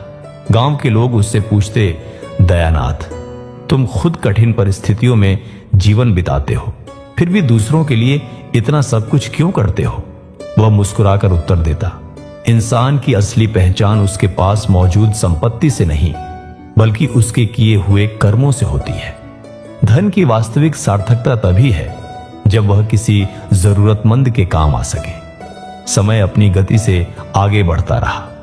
फिर एक साल ऐसा आया जब भयंकर सूखे और अकाल ने पूरे क्षेत्र को अपनी चपेट में ले लिया। दयानाथ के घर में भी बस कुछ दिनों के भोजन का अनाज शेष रह गया था। तभी एक बहुत बूढ़ी और भूख से व्याकुल स्त्री उसके दरवाजे पर आई और भोजन के लिए प्रार्थना करने लगी। एक तरफ अपने परिवार की चिंता थी और दूसरी तरफ उस वृद्ध महिला की जान बचाने का प्रश्न। लेकिन दयानाथ ने तनिक भी संकोच किए बिना घर में रखा हुआ पूरा बचा अनाज उसके हवाले कर दिया। उसकी पत्नी ने चिंतित होकर पूछा, अब हमारे परिवार के लिए क्या बचेगा? दयानाथ ने शांत भाव से कहा, यदि हमारे हिस्से का भोजन किसी प्राणी के जीवन की रक्षा कर दे तो इससे बड़ा पुण्य और क्या हो सकता है। जिसने आज उस वृद्धा को हमारे द्वार तक भेजा है वही आने वाले कल में हमारी जरूरतों की व्यवस्था भी करेगा। मित्रों, उस दिन दयानाथ ने सिर्फ अन्न का त्याग नहीं किया था, बल्कि अपनी वर्षों की भक्ति, सेवा, करुणा और त्याग की भावना को वास्तविक कर्म में बदल दिया था। उसी दिन उसने ऐसा पुण्य बीज बोया था जिसका फल उसे आने वाले जन्म में प्राप्त होने वाला था। दयानाथ निर्धन अवश्य था, लेकिन वह धन की असली उपयोगिता को भली भांति जानता था। उसने कभी जुए, नशे, अनावश्यक दिखावे अथवा गलत कामों में अपनी कमाई बर्बाद नहीं की। उसकी थोड़ी सी आमदनी भी धर्म, सेवा तथा जरूरतमंद लोगों की सहायता में ही खर्च होती थी। दृश्य अचानक बदल गया। राजा भोज ने देखा कि अगले जन्म में वही दयानाथ एक बेहद संपन्न व्यापारी के परिवार में जन्म लेता है। उसके जीवन में धन, ऐश्वर्य, प्रतिष्ठा और सुख सुविधाओं की कोई कमी नहीं थी। यह दृश्य देखकर राजा भोज बहुत चकित हुए। तब दिव्य दूत मुस्कुराकर बोले, राजन, किसी समृद्ध परिवार में जन्म लेना अचानक मिलने वाला सौभाग्य नहीं होता। उसके पीछे लंबे समय तक किए गए पुण्य कर्म, दान, सेवा, त्याग और धर्ममय जीवन का प्रभाव छिपा होता है। दयानाथ ने गरीबी में रहते हुए भी दूसरों का सहारा दिया, अपनी सीमित संपत्ति का सही उपयोग किया और हमेशा सत्य तथा धर्म के रास्ते पर चलता रहा। यही उसके पुराने कर्मों का परिणाम है। फिर दिव्य दूत ने कहा, यह बात हमेशा याद रखना राजन, कर्म कभी समाप्त नहीं होते। उचित समय आने पर वे अपना फल जरूर देते हैं। मनुष्य जिस प्रकार का बीज धरती में डालता है, समय आने पर उसे वैसा ही परिणाम प्राप्त होता है। यही कारण है कि कुछ लोग जन्म लेते ही सुख, प्रतिष्ठा और संपन्नता प्राप्त कर लेते हैं, जबकि कुछ लोगों को अपने जीवन की शुरुआत ही गरीबी और कठिनाइयों के बीच करनी पड़ती है। इसके बाद दिव्य दूत ने राजा भोज के सामने एक और दृश्य प्रस्तुत किया। इस बार उनके सामने एक विशाल और समृद्ध नगर दिखाई दिया। वहां कंचनमल नाम का एक बहुत बड़ा धनवान व्यापारी रहता था। उसके पास बेहिसाब संपत्ति, बड़ी बड़ी हवेलियां, धन से भरी तिजोरियां और अनेक सेवक मौजूद थे। लेकिन उसके पास जितना धन था, उसके हृदय में उतनी ही अधिक कृपणता और दरिद्रता थी। कंचनमल ने अपार संपत्ति अर्जित की थी, लेकिन उसने उसका सही उपयोग कभी नहीं किया। धन को धर्म, सेवा तथा पुण्य कार्यों में लगाने के बजाय वह उसे भोग, विलास, नशे, दिखावे और अनावश्यक ऐश्वर्य में उड़ा देता था। उसे महंगे कपड़े पहनने, कीमती आभूषण खरीदने और विलासिता की दुर्लभ वस्तुएं इकट्ठी करने का बहुत शौक था। उसके पास संपत्ति की कोई कमी नहीं थी, लेकिन किसी भूखे को भोजन देना, किसी गरीब की सहायता करना, किसी मंदिर, भंडारे अथवा धार्मिक कार्य में कुछ देना उसे बिल्कुल पसंद नहीं था। एक दिन उसके दरवाजे पर लगभग 5 वर्ष का एक छोटा बच्चा आया। उसकी आंखों में आंसू भरे थे और भूख के कारण उसका शरीर कांप रहा था। उसने हाथ जोड़कर विनती की, सेठ जी, मेरी मां बहुत बीमार है। हम पिछले 2 दिनों से भूखे हैं। कृपा करके हमें थोड़ा सा अनाज दे दीजिए। लेकिन कंचनमल का कठोर हृदय जरा भी नहीं पिघला। वह गुस्से में बोला, क्या मैंने पूरे नगर की जिम्मेदारी उठा रखी है? इसे तुरंत यहां से बाहर निकालो। नौकरों ने उस मासूम बच्चे को धक्के मारकर वहां से भगा दिया। कहते हैं उसी रात उसकी बीमार मां ने भी अपने प्राण त्याग दिए। दर्शकों, यह सिर्फ एक छोटी सी घटना नहीं थी। कंचनमल का संपूर्ण जीवन लगभग इसी प्रकार बीता था। वह अपनी संपत्ति को पानी की तरह खर्च करता था, लेकिन धर्म और पुण्य के कार्यों में कभी थोड़ा सा धन भी नहीं लगाता था। उसके घर में बड़े बड़े उत्सव आयोजित होते थे, लेकिन किसी भूखे व्यक्ति का पेट भरने वाला कोई नहीं था। उसकी तिजोरियां लगातार धन से भरती जा रही थी, लेकिन उसके पुण्य कर्मों का भंडार खाली होता जा रहा था। समय अपनी गति से आगे बढ़ता रहा और आखिरकार एक दिन उसकी मृत्यु भी आ पहुंची। उस समय उसके पास अपार संपत्ति थी, लेकिन उसके लिए सच्चे हृदय से रोने वाला कोई अपना नहीं था। दृश्य फिर बदल गया। राजा भोज ने देखा कि अगले जन्म में वही कंचनमल एक बेहद निर्धन परिवार में जन्म लेता है। बचपन से ही गरीबी, परेशानी और संघर्ष उसका पीछा करते रहे। वह सुबह से रात तक मेहनत करता, फिर भी उसका जीवन केवल 2 समय के भोजन की व्यवस्था तक सीमित रह गया। यह दृश्य देखकर राजा भोज गंभीर हो गए। तब दिव्य दूत ने कहा, राजन, इसे केवल सजा मत समझो, इसे एक सीख के रूप में देखो। पिछले जन्म में इसे अपार धन प्राप्त हुआ था, लेकिन इसने उस संपत्ति का आदर नहीं किया। इसे धर्म, सेवा तथा परोपकार में लगाने के स्थान पर केवल अपने ऐशो आराम और इच्छाओं में खर्च किया। इसने कभी किसी दूसरे के दुख को महसूस करने का प्रयास नहीं किया। इसलिए इस जन्म में परिस्थितियां उसे वही शिक्षा दे रही हैं जिसे वह पहले समझ नहीं पाया था, कि संपत्ति की असली कीमत उसे जमा करने में नहीं, बल्कि सही जगह उपयोग करने में है। और दया तथा करुणा के बिना बड़ा वैभव भी अंत में गरीबी का रूप ले लेता है। राजा भोज की आंखें भावुक होकर नम हो गई थी। अब उन्हें यह बात समझ में आने लगी थी कि कोई व्यक्ति धनवान परिवार में क्यों जन्म लेता है और कोई निर्धन घर में। लेकिन उनके मन में अभी भी एक बहुत बड़ा सवाल बाकी था। उन्होंने धीमी आवाज में पूछा, देवदूत जी, यदि अमीरी और गरीबी पुराने कर्मों का परिणाम है, तो फिर किसी निर्दोष बच्चे की इसमें क्या गलती होती है? कोई मनुष्य जन्म से नेत्रहीन, दिव्यांग या रोग से पीड़ित क्यों होता है? वहीं दूसरी ओर किसी को स्वस्थ शरीर और समृद्ध जीवन क्यों प्राप्त होता है? और ऐसा भी क्यों होता है कि एक संतान अपने माता पिता के जीवन में आनंद और प्रतिष्ठा लेकर आती है, जबकि दूसरी संतान उनके लिए जीवन भर चिंता, पीड़ा और परेशानी का कारण बन जाती है। जो माता पिता अपनी संतान का प्रेम पूर्वक पालन पोषण करके उसे बड़ा करते हैं, वही संतान कभी कभी एक दिन उन्हीं माता पिता को अपने घर से बाहर निकाल देती है। यह सुनकर दिव्य दूत कुछ क्षणों तक शांत रहे, फिर गंभीर स्वर में बोले, राजन, मनुष्य प्रायः केवल सामने दिखाई देने वाले परिणाम को देखता है, लेकिन उसके पीछे छिपे कारण को नहीं समझता। जब वह किसी बच्चे को जन्म से अंधा, विकलांग अथवा बीमार देखता है, तो तुरंत प्रश्न करता है कि इस मासूम ने आखिर क्या अपराध किया है।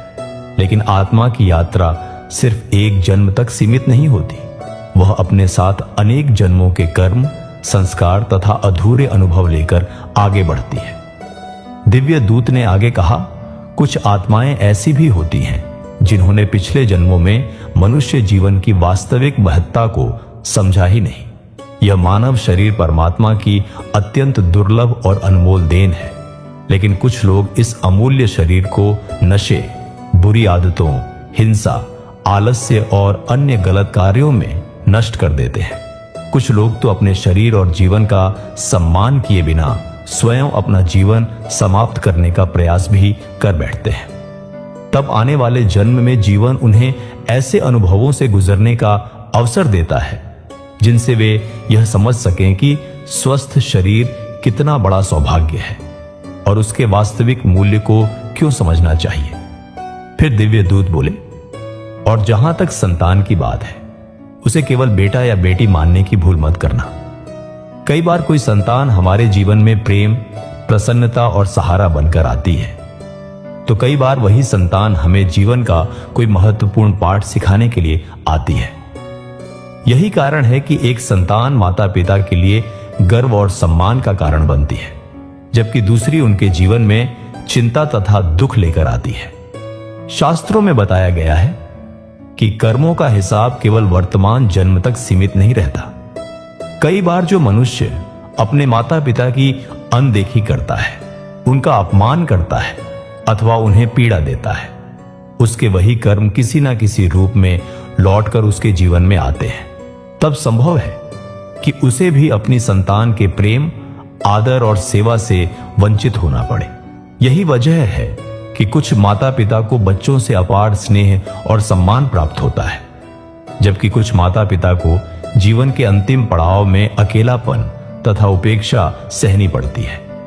इसके बाद दिव्य दूत ने कहा, लेकिन राजन, हर पीड़ा को केवल दंड समझना उचित नहीं है।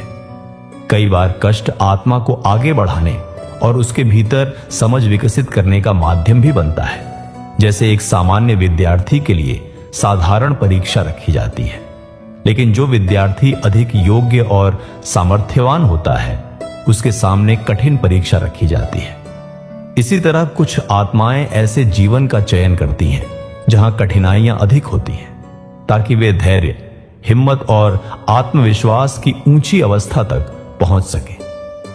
राजा ने पूछा, तो क्या जो लोग जन्म से विकलांग होते हैं या जीवन भर पीड़ा सहते हैं उन्हें दुर्भाग्यशाली समझना चाहिए?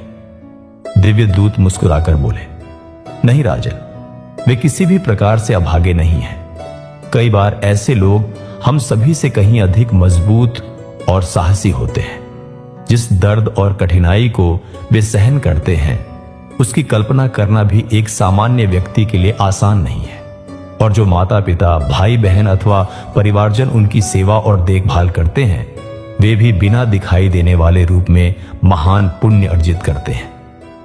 दिव्य दूत बोले, राजन, आज तुम्हारे सामने यह सत्य स्पष्ट हो चुका है कि परमात्मा किसी से बिना कारण कुछ छीनते नहीं और किसी को बिना वजह कुछ प्रदान भी नहीं करते।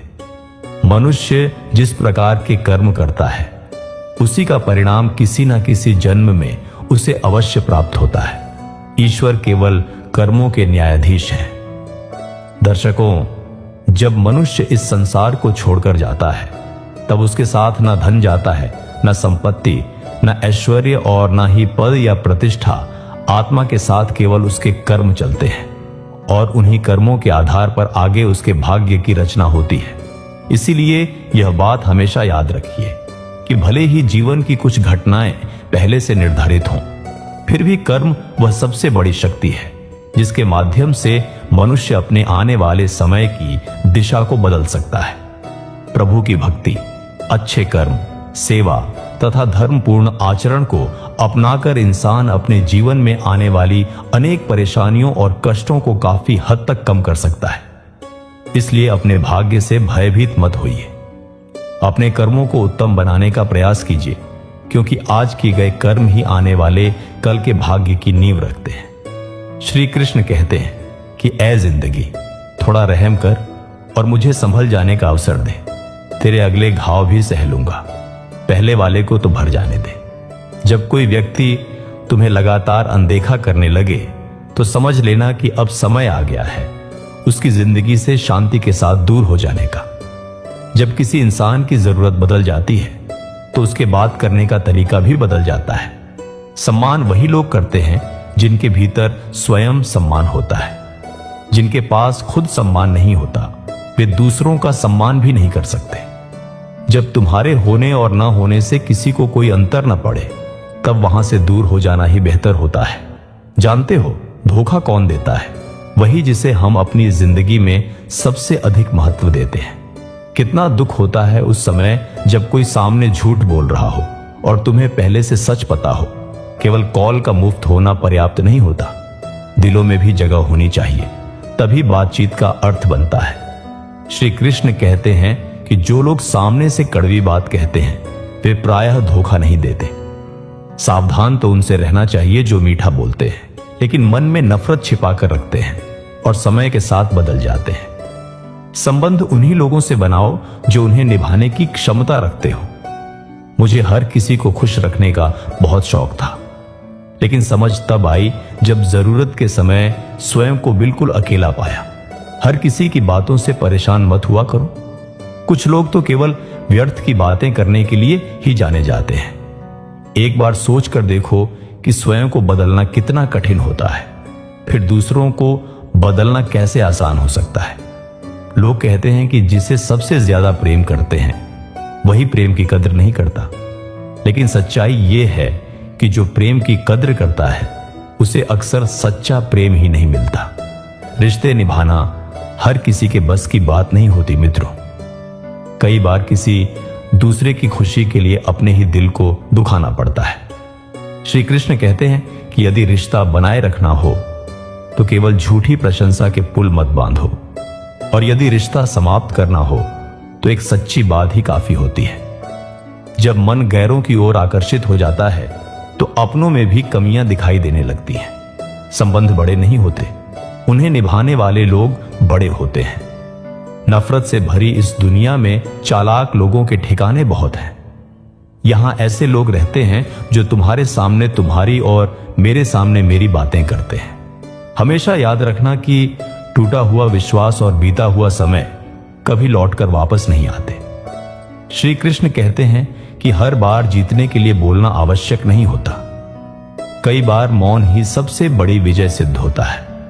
शब्द और विचार कई बार लोगों के बीच दूरी पैदा कर देते हैं, क्योंकि हर व्यक्ति सही अर्थ नहीं समझ पाता और हर कोई स्वयं को सही ढंग से समझा भी नहीं पाता। इसलिए मन की पवित्रता और विचारों की स्पष्टता ही वे दो आधार हैं जो रिश्तों को मजबूत बनाए रखते हैं। और यही वास्तविक सत्य है। किसी बुजुर्ग की मुस्कान पूरे संसार को नहीं बदलती, लेकिन यदि उसकी संतान समझदार हो तो वही मुस्कान आने वाली पीढ़ियों का भविष्य बदल सकती है। और यह तभी संभव होता है जब मनुष्य सबसे पहले स्वयं का सम्मान करना सीख ले। जब तक तुम स्वयं को सही अर्थों में नहीं पहचानते, तब तक संसार तुम्हें केवल एक साधन समझता है। दूसरों की खुशी के लिए स्वयं को इतना मत बदलो कि अपनी असली पहचान ही खो बैठो। यह दुनिया लेना तो अच्छी तरह जानती है, लेकिन लौटाना बहुत कम जानती है। इसलिए जब तक तुम्हारे भीतर प्रेम का अथाह स्रोत बह रहा है, उसका सदुपयोग अवश्य करो, पर अपनी पहचान मिटाकर नहीं। और फिर वह पल आता है जब आत्मा अचानक जाग उठती है, जब बीते हुए जीवन की सारी स्मृतियां एक ही क्षण में आंखों के सामने से गुजर जाती हैं, जब तुम्हें भीतर वही आवाज सुनाई देती है जो कभी किसी ने सच्चे प्रेम से तुम्हारे लिए कही थी। वही क्षण तुम्हारे वास्तविक पुनर्जागरण का आरंभ बन जाता है। अयान की आंखें तब नहीं खुली जब किसी दूसरे ने उसे समझाने का प्रयास किया, बल्कि तब खुली जब उसकी मां के शब्द सीधे उसकी आत्मा तक पहुंच गए। जब उसे यह एहसास हुआ कि दूसरों को प्रसन्न रखने की इस अनंत दौड़ में वह स्वयं के अस्तित्व को ही भूल चुका है। उसी रात उसने अपनी हर सांस के साथ एक नया संकल्प लिया, किसी और को खुश करने के लिए नहीं, बल्कि स्वयं को पहचानने के लिए। उसने पीछे की ओर कदम बढ़ाए, लेकिन वह रास्ता अतीत का नहीं था, वह उसके अपने अंतर्मन की ओर जाने वाला मार्ग था। और जब कोई मनुष्य अपने भीतर की यात्रा पर निकलता है, तब वह संसार की सबसे अद्भुत यात्रा पर होता है। उसी रात अयान ने किसी और से नहीं, बल्कि स्वयं से यह वचन लिया कि अब वह किसी दूसरे को नहीं, केवल स्वयं को खोने से डरेगा। और यही संकल्प तुम्हें भी लेना है कि तुम अपने अंतर्मन की आवाज को कभी दबने नहीं दोगे और अपनी आत्मा की पुकार को कभी अनसुना नहीं करोगे। श्री कृष्ण कहते हैं कि इस संसार के प्रत्येक व्यक्ति को प्रसन्न करना असंभव है, चाहे तुम कितना भी प्रयास क्यों ना कर लो। और तुम्हारे अस्तित्व में जो गहराई से अनुभव होने लगता है, वही वह अवस्था है जहां आत्मा को पहचानने के लिए शब्दों की नहीं, बल्कि जागृत चेतना की आवश्यकता होती है। कई बार ऐसा महसूस होता है कि पूरी दुनिया आगे बढ़ चुकी है और केवल हम ही वहीं ठहरे हुए हैं। लेकिन यह अनुभूति अकेलेपन की नहीं, बल्कि भीतर की यात्रा के प्रारंभ की निशानी होती है। जब जीवन तुम्हें अकेला करता है, तब वह तुम्हें संसार से दूर नहीं, बल्कि स्वयं से जोड़ रहा होता है। यह कोई दंड नहीं है, यह तुम्हारी वास्तविक शक्ति को पहचानने का अवसर है। यह अपने भीतर छिपे प्रकाश को जानने का निमंत्रण है। यदि आज तुम स्वयं को अकेला महसूस कर रहे हो, तो भयभीत मत होना। यही वह समय है जब जीवन तुम्हें एक नया मार्ग दिखाना चाहता है। जब तुम्हारे चारों ओर कोई भी दिखाई नहीं देता, तब मेरे पास आने का द्वार खुल जाता है। उस गहरे मौन में मैं तुम्हारे साथ हूं, तुम्हारे भीतर हूं और तुम्हारे हर प्रश्न के उत्तर में भी उपस्थित हूं। अकेलापन तब तक बुरा नहीं होता जब तक वह तुम्हें स्वयं से मिलने का अवसर देता है। वह तभी कष्टदायक बनता है जब तुम अपनी ही पहचान से दूर भागने लगते हो। जीवन का हर वह मोड़ जिसने तुम्हें अपनों से दूर किया है, वास्तव में तुम्हें स्वयं के और अधिक निकट लाने के लिए आया था।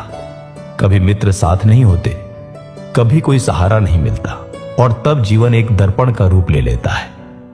वह तुम्हें तुम्हारा वास्तविक स्वरूप दिखाता है, तुम्हारी कमजोरियां, तुम्हारी शक्ति और तुम्हारा सच्चा अस्तित्व। यदि तुम उस दर्पण में देखने का साहस जुटा लो तो वही अकेलापन तुम्हारा सबसे बड़ा गुरु बन जाता है। इसलिए सुनो, यह समय कठिन अवश्य हो सकता है, लेकिन यही समय तुम्हें मजबूत और योग्य बना रहा है। तुम्हारा व्यक्तित्व अब पहले से अधिक परिपक्व हो रहा है। अब तुम्हारी पहचान दूसरों की अपेक्षाओं से नहीं, बल्कि तुम्हारे आत्मविश्वास और आत्मबल से बन रही है। यह बदलाव का समय है। इसे स्वीकार करो, इसे समझो और इसे मेरे आशीर्वाद के रूप में ग्रहण करो।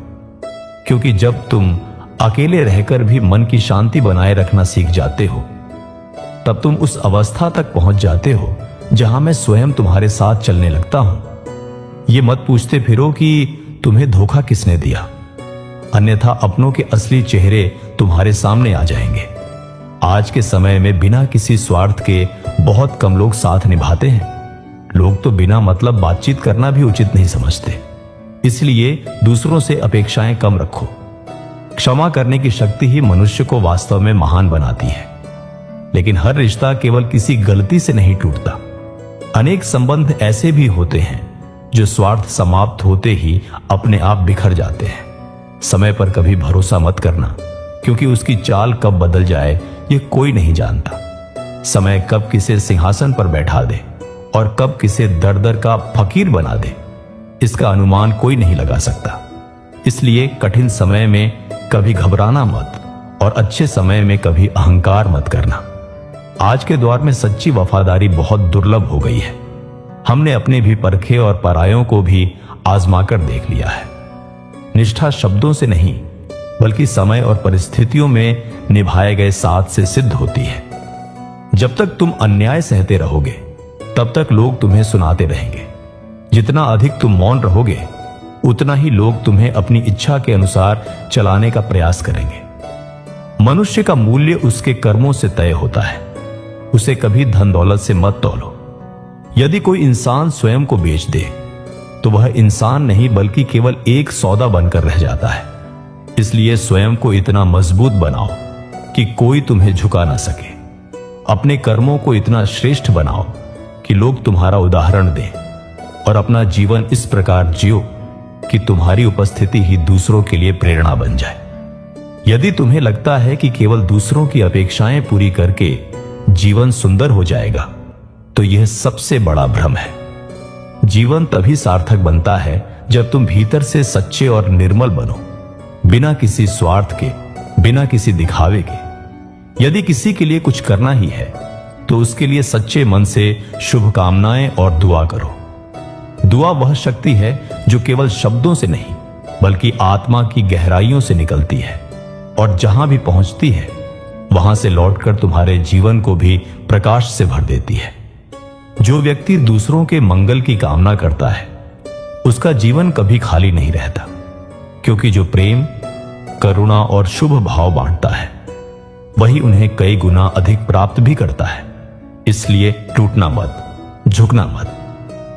मुस्कुराते रहो, चाहे आंखों के किनारों पर आंसू ही क्यों न ठहरे हों, क्योंकि तुम्हारी मुस्कान किसी दूसरे इंसान के लिए वह आशा बन सकती है जिसकी उसे सबसे अधिक आवश्यकता हो। कभी किसी व्यक्ति को छोटा मत समझो और स्वयं को भी कभी कम मत आंकना। जीवन ने तुम्हें जो भी पीड़ा दी है, वह तुम्हें अधिक शक्तिशाली बनाने के लिए ही दी है। एक दिन यही शक्ति किसी और के जीवन में साहस का कारण बनेगी। जो व्यक्ति तुम्हारे साथ बैठकर रिश्तों की गलतफहमियों को प्रेम से दूर करने का प्रयास करे, वही वास्तव में तुम्हारा अपना होता है। जो लोग केवल सुनते हैं लेकिन समझना नहीं चाहते, वे कभी तुम्हारे सच्चे साथी थे ही नहीं। और जो आज तुम्हारे साथ नहीं है, संभव है वे पहले भी मन से तुम्हारे अपने नहीं थे। हर विचार हमारे आने वाले कल को प्रभावित करता है। वही हमें ऊंचाइयों तक भी पहुंचा सकता है और पतन की ओर भी ले जा सकता है। इसलिए अपने विचारों पर नियंत्रण रखना सबसे बड़ी बुद्धिमानी है। मन जिस दिशा में चलता है, जीवन भी उसी दिशा में आगे बढ़ता है। रिश्ते किसी तीसरे व्यक्ति के कारण समाप्त नहीं होते। वास्तविक दरार तब पैदा होती है जब अपने ही विश्वास तोड़ने लगते हैं। भरोसे का टूटना किसी भी धोखे से अधिक दर्द देता है। मन का अंधकार रात के अंधेरे से कहीं अधिक भयावह होता है।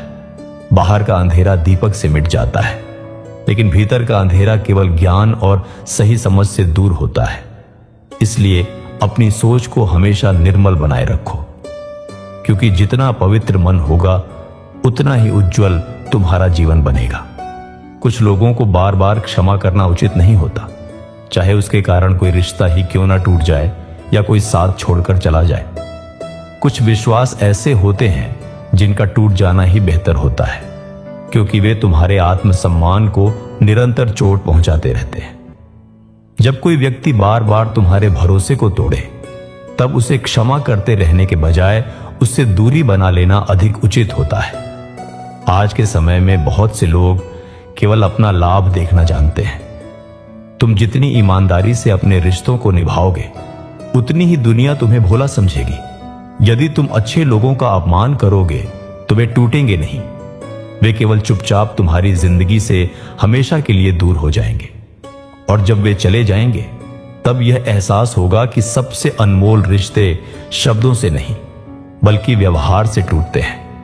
इसलिए हर संबंध में संवेदनशीलता बनाए रखो, अपने सपनों पर विश्वास रखो और अपने कर्मों में सच्चाई बनाए रखो। यही जीवन का सबसे सही मार्ग है। संसार का सबसे बड़ा छल वही मीठा झूठ होता है जिसे लोग आसानी से स्वीकार कर लेते हैं। और यही कारण है कि कई बार कड़वे सत्य ने हमसे हमारे अपने छीन लिए। कुछ सीखें किताबों से नहीं, बल्कि जीवन की कठिन ठोकरों से मिलती है। किसी चीज की वास्तविक कीमत अक्सर उसे खो देने के बाद ही समझ आती है। और जब सब कुछ हमारे पास होता है, तब हम उसकी अहमियत पहचान ही नहीं पाते। जो लोग छोटी छोटी बातों पर भी भावुक होकर रो पड़ते हैं, उनका हृदय बहुत निर्मल और सच्चा होता है। इस दिखावे से भरे संसार में, जहां हर चेहरा मुस्कान का मुखौटा लगाए घूम रहा है, ऐसे निष्कपट लोग अब बहुत कम रह गए हैं। अनेक लोग डायरी इसलिए लिखते हैं क्योंकि उनके मन की बातें सुनने वाला कोई अपना नहीं होता। आज जो लोग बाहर से सबसे अधिक प्रसन्न दिखाई देते हैं, अक्सर वही भीतर से सबसे अधिक टूटे हुए होते हैं। किसी इंसान की मुस्कान देखकर उसके जीवन का निर्णय मत करो। उसके मौन और उसके सन्नाटों को समझने का प्रयास करो, क्योंकि वही उसके जीवन की सबसे सच्ची कहानी कहते हैं। जो वस्तुएं हमें बहुत जल्दी मिल जाती हैं, अक्सर उनका महत्व धीरे धीरे कम हो जाता है। और जो चीजें लंबे इंतजार के बाद प्राप्त होती हैं, उनका मूल्य तो समझ आता है, लेकिन बीता हुआ समय फिर कभी लौट कर नहीं आता। जब तुम कम बोलना और अधिक सुनना सीख लेते हो, तभी लोग तुम्हारी उपस्थिति का वास्तविक महत्व समझने लगते हैं। क्योंकि इस संसार में बोलने वाले बहुत हैं, लेकिन धैर्य से सुनने वाले बहुत कम मिलते हैं। तलवार से लगे घाव समय के साथ भर जाते हैं, लेकिन कटु शब्दों से मिले घाव जीवन भर स्मृतियों में बने रहते हैं। कई बार मौन को अपनाना ही सबसे बुद्धिमानी होती है। हर किसी को उत्तर देना केवल समय की बर्बादी ही नहीं, बल्कि तुम्हारे मन की शांति भी छीन लेता है। जो चीज टूट जाती है, वह सबसे अधिक चुभती है। चाहे वह कांच हो, कोई सपना हो, कोई रिश्ता हो या किसी का हृदय। सच्ची मित्रता काजल की तरह होती है। जितनी गहरी होती है, उतनी ही लंबे समय तक साथ निभाती है। संसार का सबसे कठिन कार्य किसी मनुष्य को बदलना है। वास्तव में कोई भी व्यक्ति स्वयं नहीं बदलता, बल्कि जीवन की कुछ घटनाएं उसे बदलने के लिए मजबूर कर देती हैं। हर परिवर्तन के पीछे एक अनकही कहानी होती है, और हर बदलाव के पीछे संघर्ष की एक गहरी छाप छिपी होती है। कभी हार मत मानो, क्योंकि मंजिल तुम्हारे धैर्य और साहस की परीक्षा अवश्य लेगी। लेकिन जब तुम पूरे मन से परिश्रम करोगे, तब तुम्हारी सफलता स्वयं तुम्हारी पहचान बन जाएगी। किसी के सामने स्वयं को पूरी तरह खुली किताब मत बना देना, क्योंकि यह समय दिखावे और स्वार्थ का है। लोग तुम्हें पढ़ेंगे अवश्य, लेकिन तुम्हें समझने का प्रयास नहीं करेंगे और फिर तुम्हें भुला देंगे। इसलिए अपने जीवन की गहराइयों को हर किसी के सामने प्रकट मत करो। जो व्यवहार तुम्हें दूसरों से अच्छा नहीं लगता, वही व्यवहार कभी किसी और के साथ मत करना। यही जीवन का सबसे सरल और सबसे श्रेष्ठ नियम है। यदि किसी को दुख देकर तुम्हें खुशी मिलती है, तो यह मत भूलना कि ऐसी खुशी अधिक समय तक टिकती नहीं है। जो लोग दूसरों को गिराकर ऊपर उठने का प्रयास करते हैं, वे अंत में स्वयं भी गिर जाते हैं। मित्रों, आज की श्री कृष्ण की यह दिव्य कथा यहीं समाप्त होती है। उम्मीद करते हैं कि आप सभी को इस वीडियो के माध्यम से बहुत कुछ सीखने को मिला होगा। दोस्तों, अगर आप हमारे चैनल पर नए थे तो दिव्य कृष्ण ज्ञान चैनल को अवश्य सब्सक्राइब कर दें तथा श्री कृष्ण जी के लिए एक लाइक और कमेंट में राधे राधे अवश्य लिखें। धन्यवाद। राधे राधे।